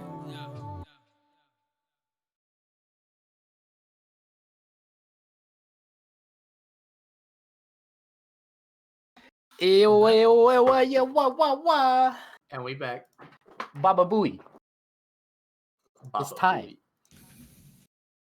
This will be the last time you guys hear from us this year. In 2020. A year that has been kind to the elites, but definitely not most of us. It's been a very bad year. Yeah, it's been a rough one. I'm gonna start talking like that from now on. Very, Just like- very Like this, very very depressed. Depressed? and somewhat monotone in my and how I speak from now on. If you Just could bore picture how everybody. Wojak talks, that's what I'm gonna achieve. If you can imagine the line cook doomer meme, that's just how Yeah. I talk. That's just monster energy.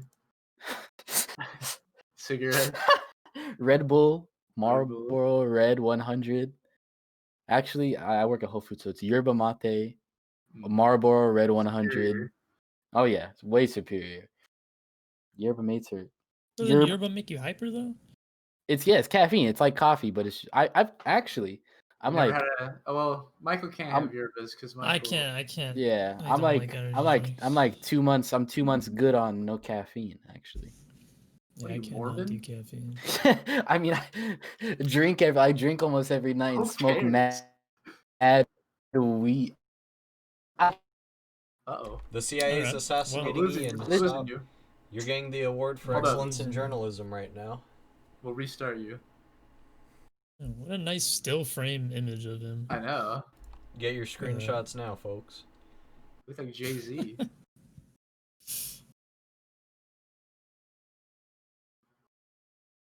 No? I don't think he's ever gonna come back. I think he's He gone might not. forever. We might have to do Nope, Cardboard there he goes. Michael, but We don't got one of that. We don't got one of him. we don't have a Cardboard Ian? No. I think we Jesus, No, he's Christ, back. the CIA is taking me out. There you Anyway, are. as I was saying, my justification is I used to go to work every single day, dead tired, and pound energy and pound, caffeine to make it through my day. And I didn't like that I was relying on caffeine, so I cut it. And I've been doing really good. And then you found God and established a new church. Uh-oh. Did we lose Can't tell. Is he faking it or is this actually him Dude, sometimes frozen? No, there's no I way. can't. He That couldn't was fake just it so that good. smooth. It He was could so not fake it smooth. that good. There's no way. There's no way. They're doing it. No, They're- he's out. They're not gonna That- let I us do can't- the show. Oh my god. They just the topics we talked about were just too important. Jesus Christ. Down with the ISPs. Maybe we man. can go no cam for a little bit. Death to ISPs. While we're good, let's pull up our first story then. Yeah, let's go. As soon We're as starting. there we go. All right, so But yeah, drink more yerba mates. They make you better, honestly. it's true. They're human modification. They're our Yep. cyberpunk shit. All right, so we're back. My internet's hopefully going to be stable just so we can finish this show. We had this piece from NBC. This is top of the story, big pressing matter about COVID-19, the coronavirus. Colorado reports first confirmed case of the UK coronavirus variant. Now, I'll just go ahead and spoil it now. While it is not more deadly in nature, it is more infectious, which obviously leads to more people getting it and more people potentially dying. So it's in a roundabout way more deadly. The new variant, dubbed VUI 202012 2012/01, is believed to be more contagious but not more lethal than other strains. The United States on Tuesday reported its first confirmed case of COVID-19 from a variant of the coronavirus that is thought to have emerged from the United Kingdom. A fresh cause for concern is new research has found it to be more contagious than other strains. Colorado Governor Jared Polis announced that the state identified the case in a man in his 20s with no recent travel history and the first known infection from the newly identified strains in the U.S. And most experts say it's likely that more will follow. There's a lot we don't know about this new COVID-19 variant, as well as the normal COVID-19 virus, which we're learning more and more about every single day. But scientists in the United Kingdom are warning that that it is significantly more contagious, Polis said Tuesday in its news briefing. It's not uncommon for viruses to mutate, and indeed several other variants of the coronavirus have already been reported. But until now, most of the mutations didn't have significant impact on how the virus spreads or how sick people are, or how sick infected people became. The new variant, dubbed VUI 202012/01, has been found to have a handful of mutations in its genetic code. Notably, it has been predicted that these changes have the potential to make the virus more rapidly transmissible, according to the CDC. Many hospitals in the U.S. are already in crisis, and the worry is that a more contagious variant of the virus could increase the number of new cases and put even more pressure on the healthcare system, which is obviously handicapped by profit interests from private corporations who are continuing to fuck us over in the name of profit and letting more and more Americans die every single year. If you have twice as many cases, then even if the amount of people who are sick is the same rate as it currently is, or as it is currently, that would definitely be bad, said Dr. Diane Griffin, a professor of molecular microbiology and immunology at the Johns Hopkins Bloomberg School of Public Health. Anything that increases the number of cases would be bad, obviously. The new variant has been identified in more than a dozen other countries, including France, Denmark, Japan, South Korea, and Canada. But because there is no widespread effort in the U.S. to conduct regular genome sequencing of samples from across the country, it's likely the new variant is already spreading in the U.S., Griffin said. I'm sure it's already spreading here, and we just don't know it yet, said Griffin, who called for better monitoring of the virus's evolution as part of the Committee for the National Academy of Sciences. That's the reason we really tried to push the U.S. to have a better surveillance system, so that we are constantly monitoring what the virus is doing here, and so that we would see when a new version has arrived. Scientists in the UK are conducting that type of forensic work now. A new report came from the country's Department of Health and Social Care found that the newly identified variant does not appear to be more deadly and doesn't cause more severe illness. Although the findings provide some relief, experts say that because the new variant is more contagious, there is still an acute risk of the healthcare systems becoming overwhelmed in the coming weeks and months. One of the many mutations that has been identified is known to increase the ability of the virus to bind to its receptor, Griffin said. So it makes some sense that it would be more transmissible. The new report published by Public Health England found that variant cases weren't at an increased risk of reinfection and didn't have a greater case fatality rate. The study compared 3,538 COVID-19 cases, and nearly 2,700 were identified through the genome sequencing as involving the new coronavirus variant. So yeah, that's the bottom of the piece there. One of the things it said was, it's not proven to have any sort of like effect on like prolonged illness, severe illnesses, after effects, and Which they don't know. Yeah, exactly. Obviously, with how the normal strain of COVID-19 is happening, we're still discovering different kinds of side effects and whatnot. So yeah, it's brand new. It's one of these brand new variants. We don't really know what could be happening with it, or we don't know. But they didn't say it was like no, yeah, more deadly. But like you said, in turn, because it gets so contagious and it gets in the hands of so many more people, in turn, yes, it causes more. Yeah, exactly. Yes, but the virus itself isn't necessarily, as just as strong. Wait a minute. Yeah. Hold on. Wait. Is this what I think it is? Is this the brand new model COVID 20? COVID. Hey, yo, new COVID out. Hey, new COVID out. But more importantly, oh fuck, I got fucking dude. Oh shit, give me. I think one of my takeaways here is it's just another thing like we're seeing with all these other things just collapsing American society and our inability to already handle COVID. Now we have I think it's all conjecture to say whether we know it's more deadly or not. The point is, we don't even know shit about COVID right now. Now we're just going to get another thing that's going to overwhelm us and just rip through us that we're not prepared for. Yeah, and I remember what I was going to say. And now, reading this and understanding that this is the current and up-to-date science, it is the most important thing to do is keep up to date and stay up to date with the new science and what is constantly evolving with not only the COVID-19, but now this new strain of VUI 2020-12/01. We need to be constantly updating ourselves with the new science and not getting stuck on what happened months ago, what happened weeks ago, what happened days ago, because these are new viruses and it's very obviously constantly evolving on what we understand about these viruses. So what we say today here on this show will not hold true, or possibly not hold true, let's say in a month or even a couple weeks, because new science will come out, adding additional information and additional context to the things we're talking about here today. So it's very important that post-show, you keep up to date with what's going on and not get so, stuck in what you heard a month ago, and, always try to stay up to date, especially with things that are as important as the global pandemic that is ravaging not only the entire world, but especially the United States of America, which where most people who watch this show live. Shout out our international viewers.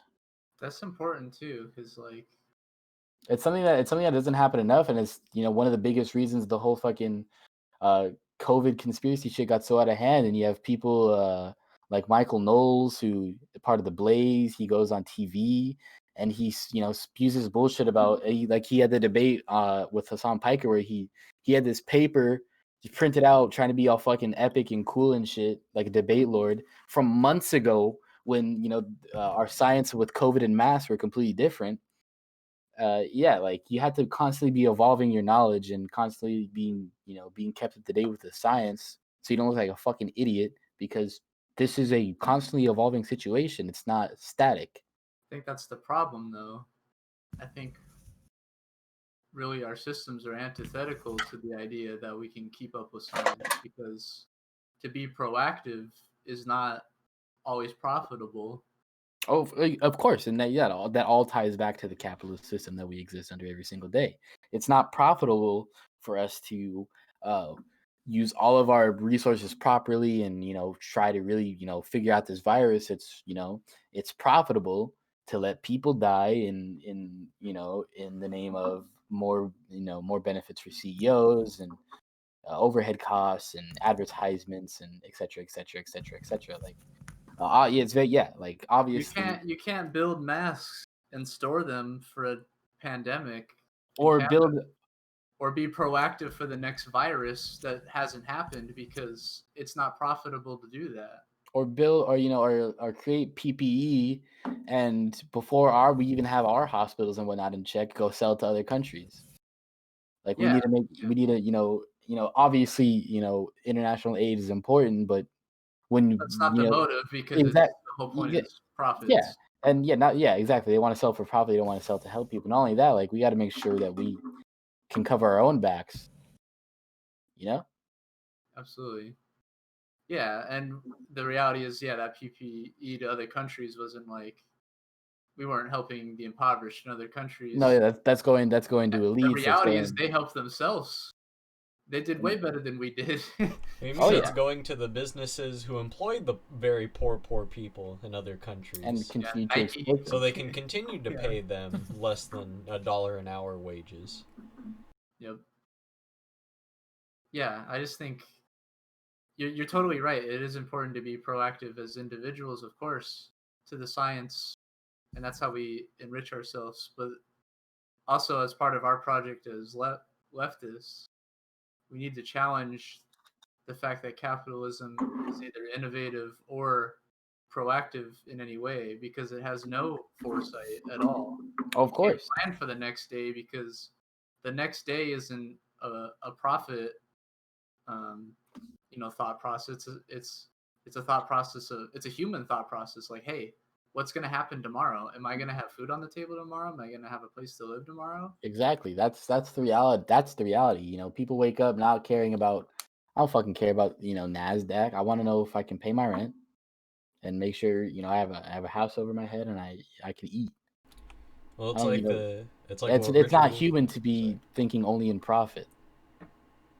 Go ahead, it's Carlos. like what Marx and Richard Wolff in extension have said, that usually in the way that the progress of society goes is that capitalism does create a larger foundation for society, which you then create socialism as the response to the problems of the capitalist system. Right. Yeah. So it's not to say that all aspects are completely wrong in capitalism. Like, you can have good things, like you can have good free enterprise, but the profit motive mixed with it can create bad incentives. Exactly. And that's the problem. Yep. But if you are just gonna blank check defend capitalism no matter what, and not act like it has any faults at all, then you're just sowing the seeds of your system's own destruction. Which that's the MO of the U.S. We've just open that's what we free see. Market capital, free market, free enterprise. Free enterprise is my favorite word they use. Still, it's the best one. For the reality, it's just an oligopoly. Yes. Do we want to talk So I think we set this up well. Like all these things, we can't handle, and we already can't handle COVID. Now there's more variants. Things are getting worse. What's the response? Are we going to get help? Is there money? Are we gonna act on it? Are we going to act on it? Well, it's not up to you and me. Yeah. No. Right. It's up to Mitch McConnell. And we know what he's going to do. We know who he's going to make sure he takes care of first. Who he works foremost. for. Yeah. And if you get anything at all, then you just better be thankful of your benevolent overlords that you got anything to begin with. But keep voting for him. And do we want to go ahead and get into this? All right. So I've been talking a lot, but I have this piece here from the Huffington Post, and it's Bernie Sanders. Use this to springboard. Exactly. Because this is something that I believe we talked about a little bit last show, and talked about something in the like what can happen with the whole stimulus thing, and shout out to fucking Bernie Sanders, man. So I'll just go ahead and read the headpiece here, and then we can talk. Bernie Sanders to delay Senate vote and push for $2,000 stimulus checks. The independent senator has planned a filibuster in hopes of pressuring Senate Majority Leader Mitch McConnell into taking up new coronavirus relief bill. Senator Bernie Sanders said Monday that he will delay a Senate vote to override President Donald Trump's veto of the defense spending bill until a vote to increase COVID-19 relief payments to $2,000 is brought to the floor. McConnell and Senate want to expedite the override vote, and I understand that, Sanders told Politico, but I'm not going to allow that to happen unless there is a vote, no matter how long that takes, on the direct $2,000 payment. The House passed legislation earlier on Monday to more than triple stimulus payments outlined in the most recent coronavirus relief package, from $600 to $2,000 for every eligible American. The bill passed 275 to 134 in the lower chamber, with 231 Democrats and 44 Republicans voting yes. Democrats have rallied around Trump's last-minute support of the heftier payments and have called on Senate Majority Leader Mitch McConnell to support them as well. But McConnell hasn't commented on whether he'll move forward with the bill. And now that, as more stuff is updated, we've, obviously he's not in support of the bill. And they're Jacan, you're saying stuff about the revote or whatever that's happening. So they're gonna vote either to do the override Thursday or Friday, and they overwhelmingly voted to open debate on that, which means they're just gonna start working towards that process on voting on that. So that the military budget might pass before the new year, but not your $2,000 stimulus. There's a deadline on this, right? No, they could go past the new year. Okay. Yeah. Well, there's the option of adjourning and leaving or staying, and they keep continuing on with this bill. But point is, with the $2,000, it was the House bill that passed, right? And they're trying to get McConnell to sign that, and they're like, nope. But they're like, hey, we might they're not saying we can consider $2,000 because the Republicans are fucking evil, and they never give you anything. They always give you the lowest hand they can possibly give you, because that's how bully pulpit fucking politics works. They give your employer the right to screw you. Yep. But fucking McConnell's like, hey, we'll consider talking about the $2,000 bill. Now we're gonna give it to you. We'll consider talking about it in a new one that has to include the other stuff Trump said, like we have to repeal the Section 230 for the internet privacy shit. So like, oh, we can get a bunch of stuff in a bill we want, and then maybe we'll talk about 2,000. It's not guaranteed the 2,000. Let's just put more of our stuff in first, and then we'll think about it. Exactly, and that's what they're saying. And the whole thing with the felonies for legally streaming, it's like Republicans wouldn't even sign on to the $600 bill until they got that in there. Yep. So imagine what the crazy shit they're gonna put in for a 2K bill. Yeah, exactly. Yeah, they're asking for more stuff, and the real takeaway I got from watching them on the Senate floor, I mean, other than maybe like Bernie and Ed Markey, for the most part, every senator that went down there, Democrat or Republican, was just pro-China, or not pro-China, rather like anti-China rather, and like super pro-militarization towards China. Yeah. Go ahead. Sorry. I was gonna say, just just super hawkish, pro-Israel, anti-China, anti-Russia, anti-Iran, Yes. anti-Venezuela, continuing to say like these people are enemies, etc. Just making it a moral imperative that the military defense bill must be passed, and in the same breath saying that the $2,000 bill for normal Americans is like a waste or something. Mhm. And I think it was Senator Reid or something. He said, "This bill is the biggest offensive bill towards China we've ever had," and he said it with pride. And then minutes later, he's saying we don't need to give $2,000 to people because we don't know what they're gonna. That money's just gonna sit around and not be used.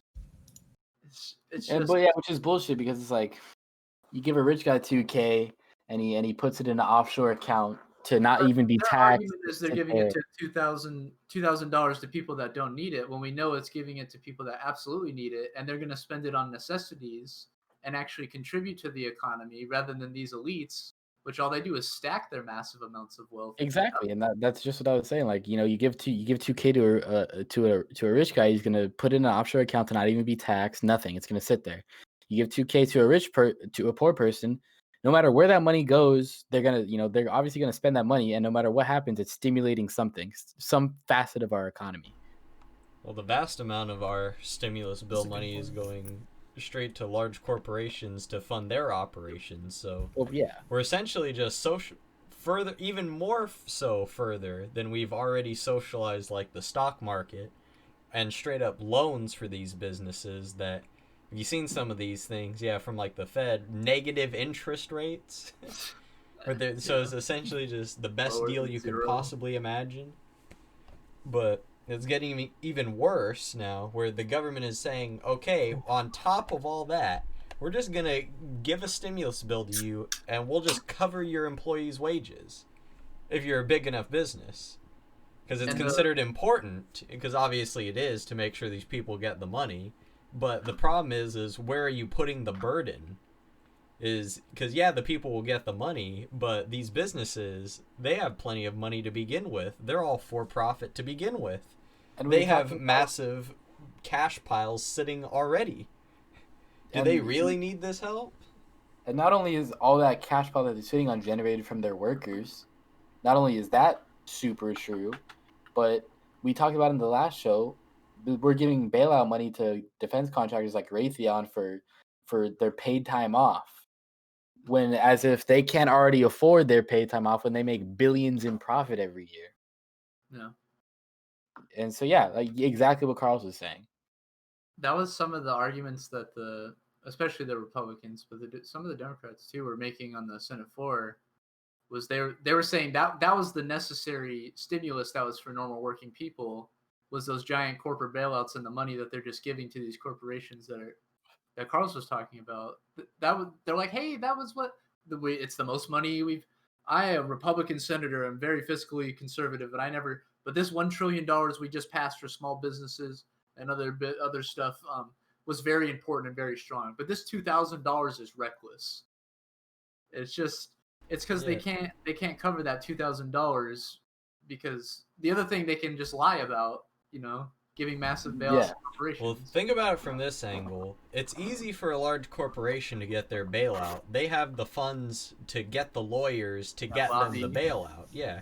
But small businesses, they have to struggle through like bank loans who get these massive sums of money, and it's up to them to give it out to the businesses they want. Like, the fuck?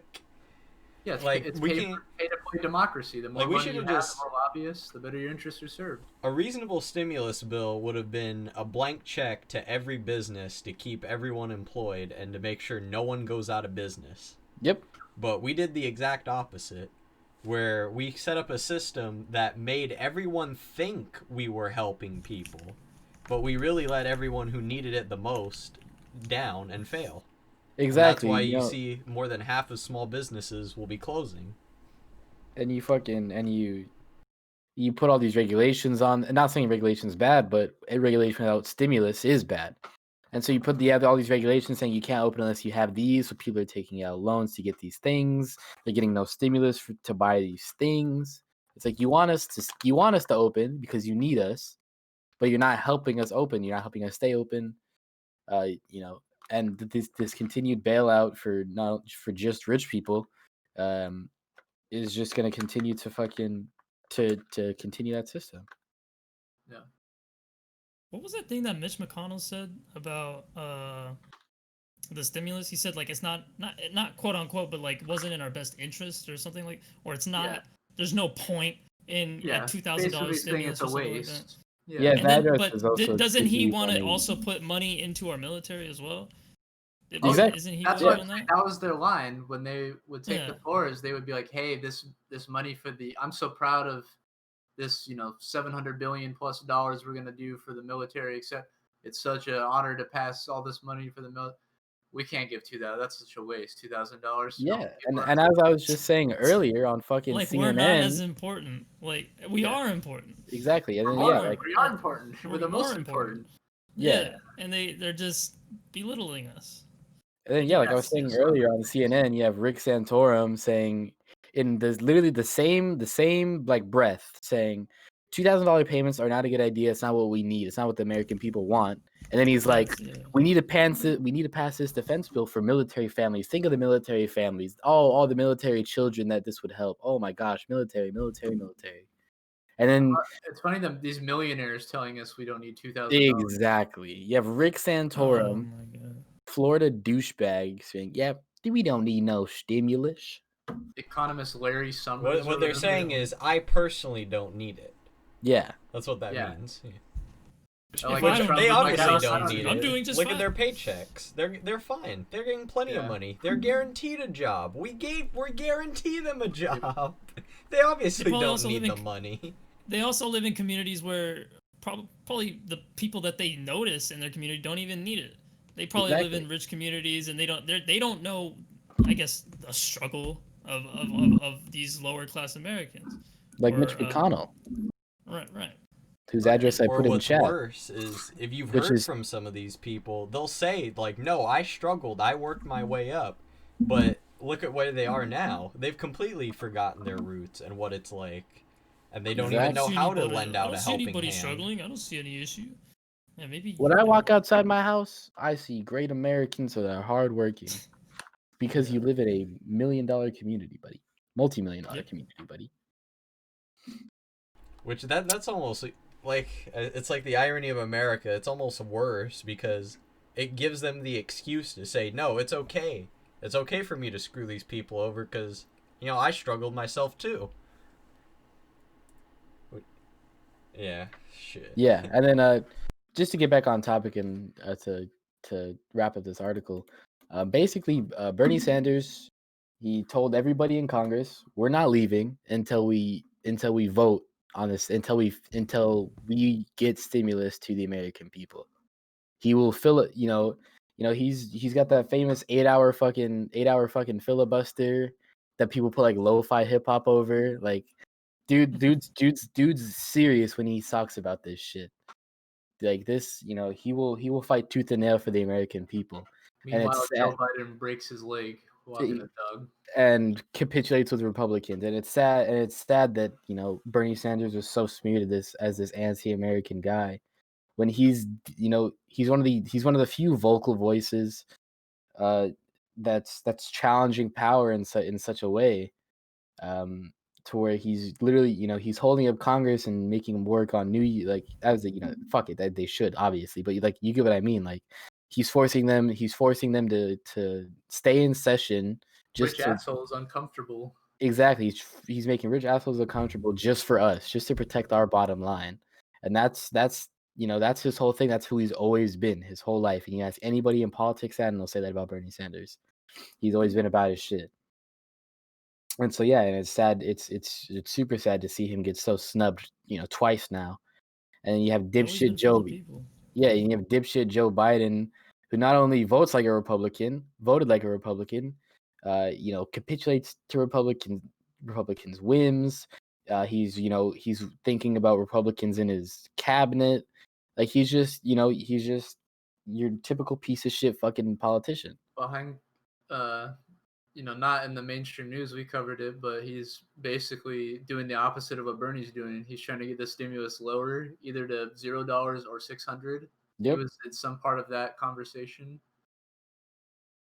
Yeah, and just think about off the top of your head when you think of people's responses to the 2K stimulus question. Bernie will give you a very clear, concise answer on why he supports it. And there's that clip of Biden walking off stage, and somebody yells, "Do you support $2,000 payments?" And he just says yes, and continues to walk off. So yeah, like you can see right there. And that's only recent after he stalled forever on saying anything like that. Exactly. And I don't really care what he says too. Like yeah, as we saw, he's behind closed doors doing the exact opposite. Yeah, I don't trust him for a second. He's a fucking snake. One of the biggest liars we've seen.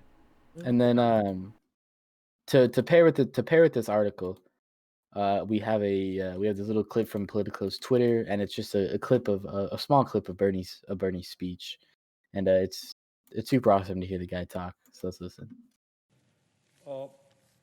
We should all be very, very clear. The working class of this country today faces more economic desperation than at any time since the Great Depression of the 1930s. And working families need help now. Not next year, but right now. Last night, the House of Representatives, with a 2/3 majority, 275 to 134, 2/3 bipartisan vote, moved to increase the direct payment going to working families from $600 per adult to $2,000 per adult. The House did the right thing. I congratulate them. And now it is time for the Senate to step up to the plate. By an overwhelming vote, Democrats and Republicans voted to increase that $600 direct payment to $2,000. Recent poll came out. 78% of the American people think that was the right decision. They're hurting. They want help. The leaders of our country, President Trump, President-elect Biden, Minority Leader Chuck Schumer, the Speaker of the House, Nancy Pelosi, are all in agreement. We have got to raise that direct payment to $2,000. So that is where we are right now in this historic moment. Do we turn our backs on struggling working families, or do we respond to their pain? So, Madam President, would the senator modify his request that immediately following the vote on the veto override, the Senate proceed to the consideration of H.R. 9051, that the bill be considered read a third time, and the Senate vote on passage of the bill without intervening action or debate. Further, that if passed, the motion to reconsider be considered made and laid upon the table. Yeah, so I mean, fucking badass, man. So let's get dark. So yeah, that's our guy. When I saw this morning, that was the thing that's at the top of the top of the hour, right? So keep in mind sequentially, this is the first thing that happens. Bernie comes in and makes that speech. Right after McConnell comes up and just goes, no, basically. Yep. And then I thought this was going to be in this video, but it wasn't. Well, and then what happened is the following, I think it was till 5 p.m., like a little bit before that, maybe 4 maybe. That's all those arguments I was talking about, where they said the $2,000 is a waste, but the military bill is holy. It's the Bible itself. We must pass it. So this speech by Bernie is everything, and it's good to know someone's fighting for us. But watching it in the moment, it was like, you see this, and then what follows is just hours of some of the worst shit you've ever seen. All these people completely no one talks about, they talk about working families, but they're so disconnected. You can tell they don't know one. Oh yeah. And at the same time, that's happening right on the Senate floor. you know, they have their fucking lackeys in the media pushing the same fucking narrative, the same bullshit. To dispel that Defending idea. them. Exactly. Yeah, it's a. Can I read a quote before we? Of course. Yeah, I think it has to do with this, and I guess the reason I've been speaking in a different tone is like, our backs are really up against the wall, and it's like a turning point here in the year, and you know, this was the main issue that's been channeled into, and it's like we're not seeing any change on it now. It looks pretty dark, you know.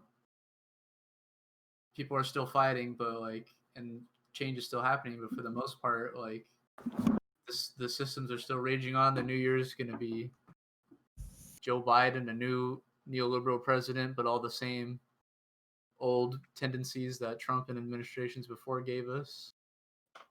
And it feels like nothing's going to change, and we're just getting pummeled by all the forces of evil, I guess, in this, you know, world.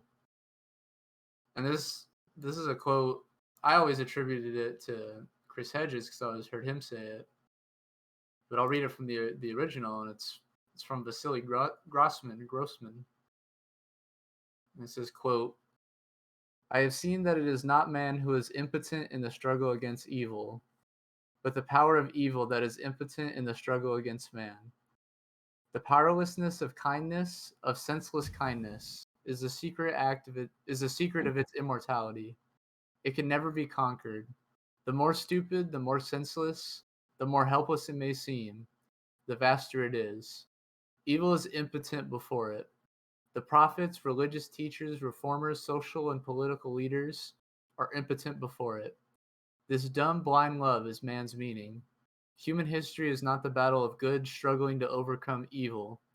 It is a battle fought by a great evil, struggling to crush a small kernel of human kindness. But if what is human in human beings has not been destroyed even now, then evil will never conquer." And it's like, yeah, the analogy of it not being just a big good and a big evil, it's really a gigantic evil that's crushing us. But all that matters is we just keep going. That's all there is to do. And we don't turn to some kind of cynical pathway that doesn't lead to growth. You know, we've seen that's never led to anything. With our backs against the wall, we're still gonna swing. Yeah, and was it Winston Churchill? Fuck that guy, but you know, when you're in hell, you just keep going. You know, you gotta we gotta realize that the end goal is way more important and is so worth the fight every single day. You know, one day getting to a society that actually takes care of its peoples and is not focused on destroying its planet in the name of profit, of this made up money that we made up, this bullshit economics. It's it's super important that we never ever quit fighting. Yeah, and that's the biggest part for me, and that was a beautiful quote. You're right. It is the only thing that makes us human. Because if it's not for that, then it's just senseless evil. Yeah, you just have to have faith that the good will draw the good to it, and that by pursuing what is good, and that is just engendering, you know, humanity and love between other humans and trying to organize for a better tomorrow. That's all you can do. Yeah. I think we lost Michael. They're taking us out one at a time. We're getting the CIA award for excellence in journalism. I guess while we're waiting for... Any last words? Yeah, while we're waiting for Michael, Carlos, do you want to say something? This is kind of... I think I said my piece pretty much. Can I turn this off real quick? There. I'll turn it back on if Michael comes back. Okay. Yeah, I think I've kind of mostly gotten what I wanted to say done and over with throughout the show. I know I don't really talk too often most of the time. Like, I'm not the host, so I let you guys do your work. and I just chime in if I think I got something to say, but You always do. Yeah. I guess I'll continue away from Michael if he can make it back. You know, I guess I'm gonna tie this in with the outro sort of.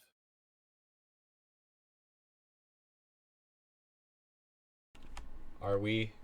Well, it's just me and you now, Jacan. How do you feel? You're muted, buddy. With that, when I was saying that analogy with like all hope being lost and backs against the wall, I didn't really mean it. I didn't want us to all just die out here. I didn't think it would happen that quick. Well, as the saying goes, there's no better way we could have been proven right.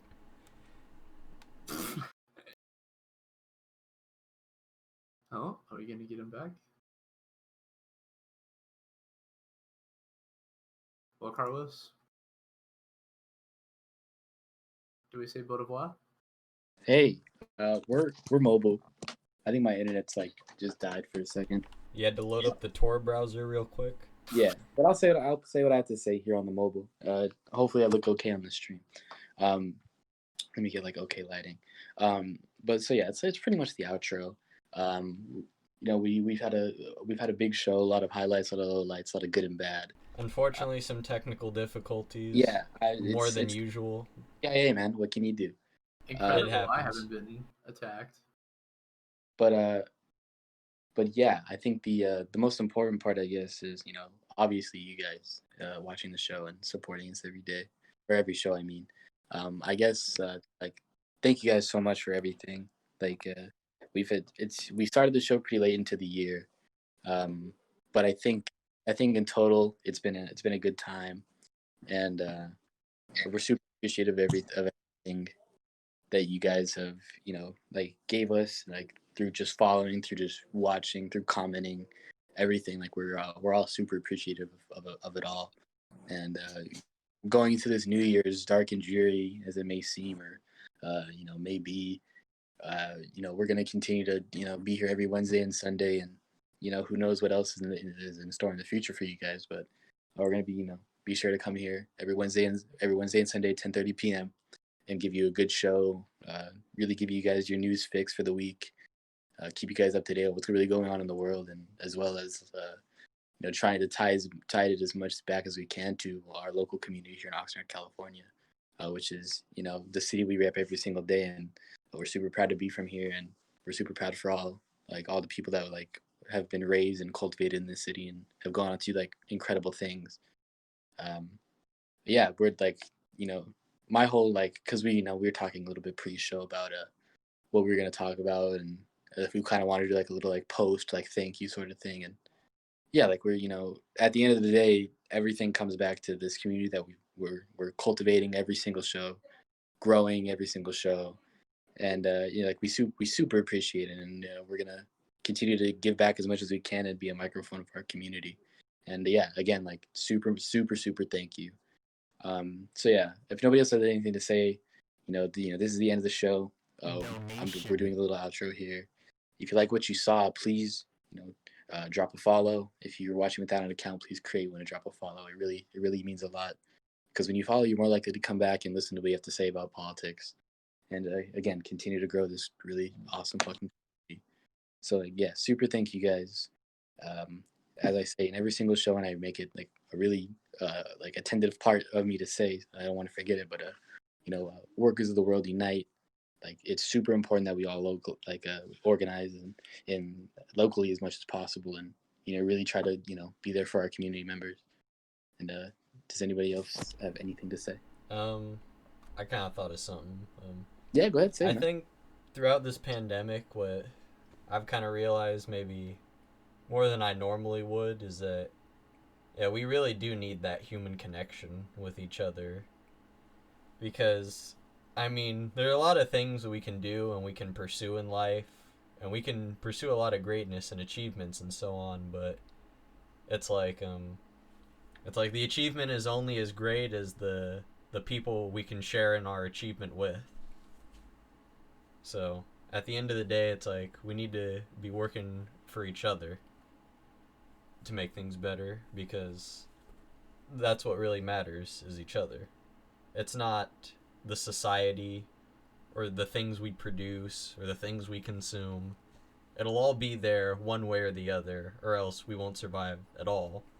But it's the people who we share the time with and who are in our lives. So especially with the pandemic, if there's anyone who you haven't really been in touch with lately, be sure to try to reach out and contact them. Let them know you're thinking of them. Or just talk to them about anything, you know, because we need that connection with each other, even if, like, we can't be face to face. So I think I'll just leave it at that. That was a great part to add, man. That was awesome. And yeah, you're super right. The human connection is so important to how we conduct ourselves every single day. But yeah, Michael, you're back on your phone. If you had any closing thoughts, closing things to say, anything, you know, you kind of. We actually lost Michael again. Fuck. Yeah. Yeah, the CIA is taking us out. But yeah, this is the wrap up. This is the end of the show. We really appreciate you guys. If you followed and we didn't see it, sorry. But yeah, really hope you guys check us out and fuck with us. We will be back. Oh, Michael's here. Michael, if you have anything to say before we get out of here, please say it.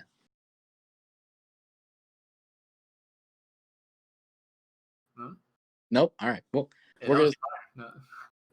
yeah, Michael's fired. We're gonna go ahead and get you guys out of here. Enjoy the rest of your night. Thank you guys for staying up till fucking past 1 a.m. for us.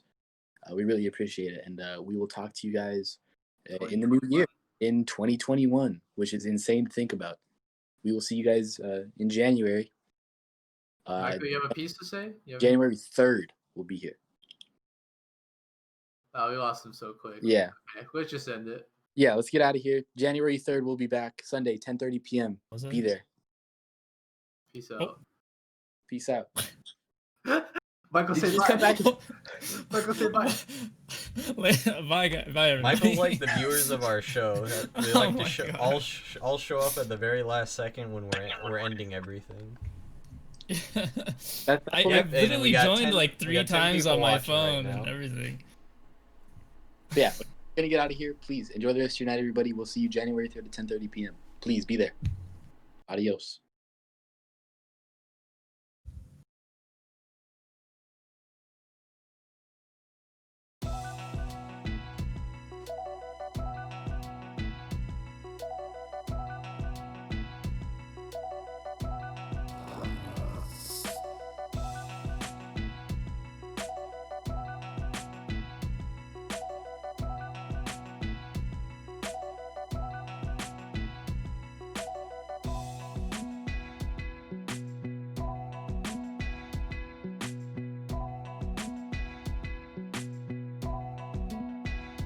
Dogs. Put the tape in the deck.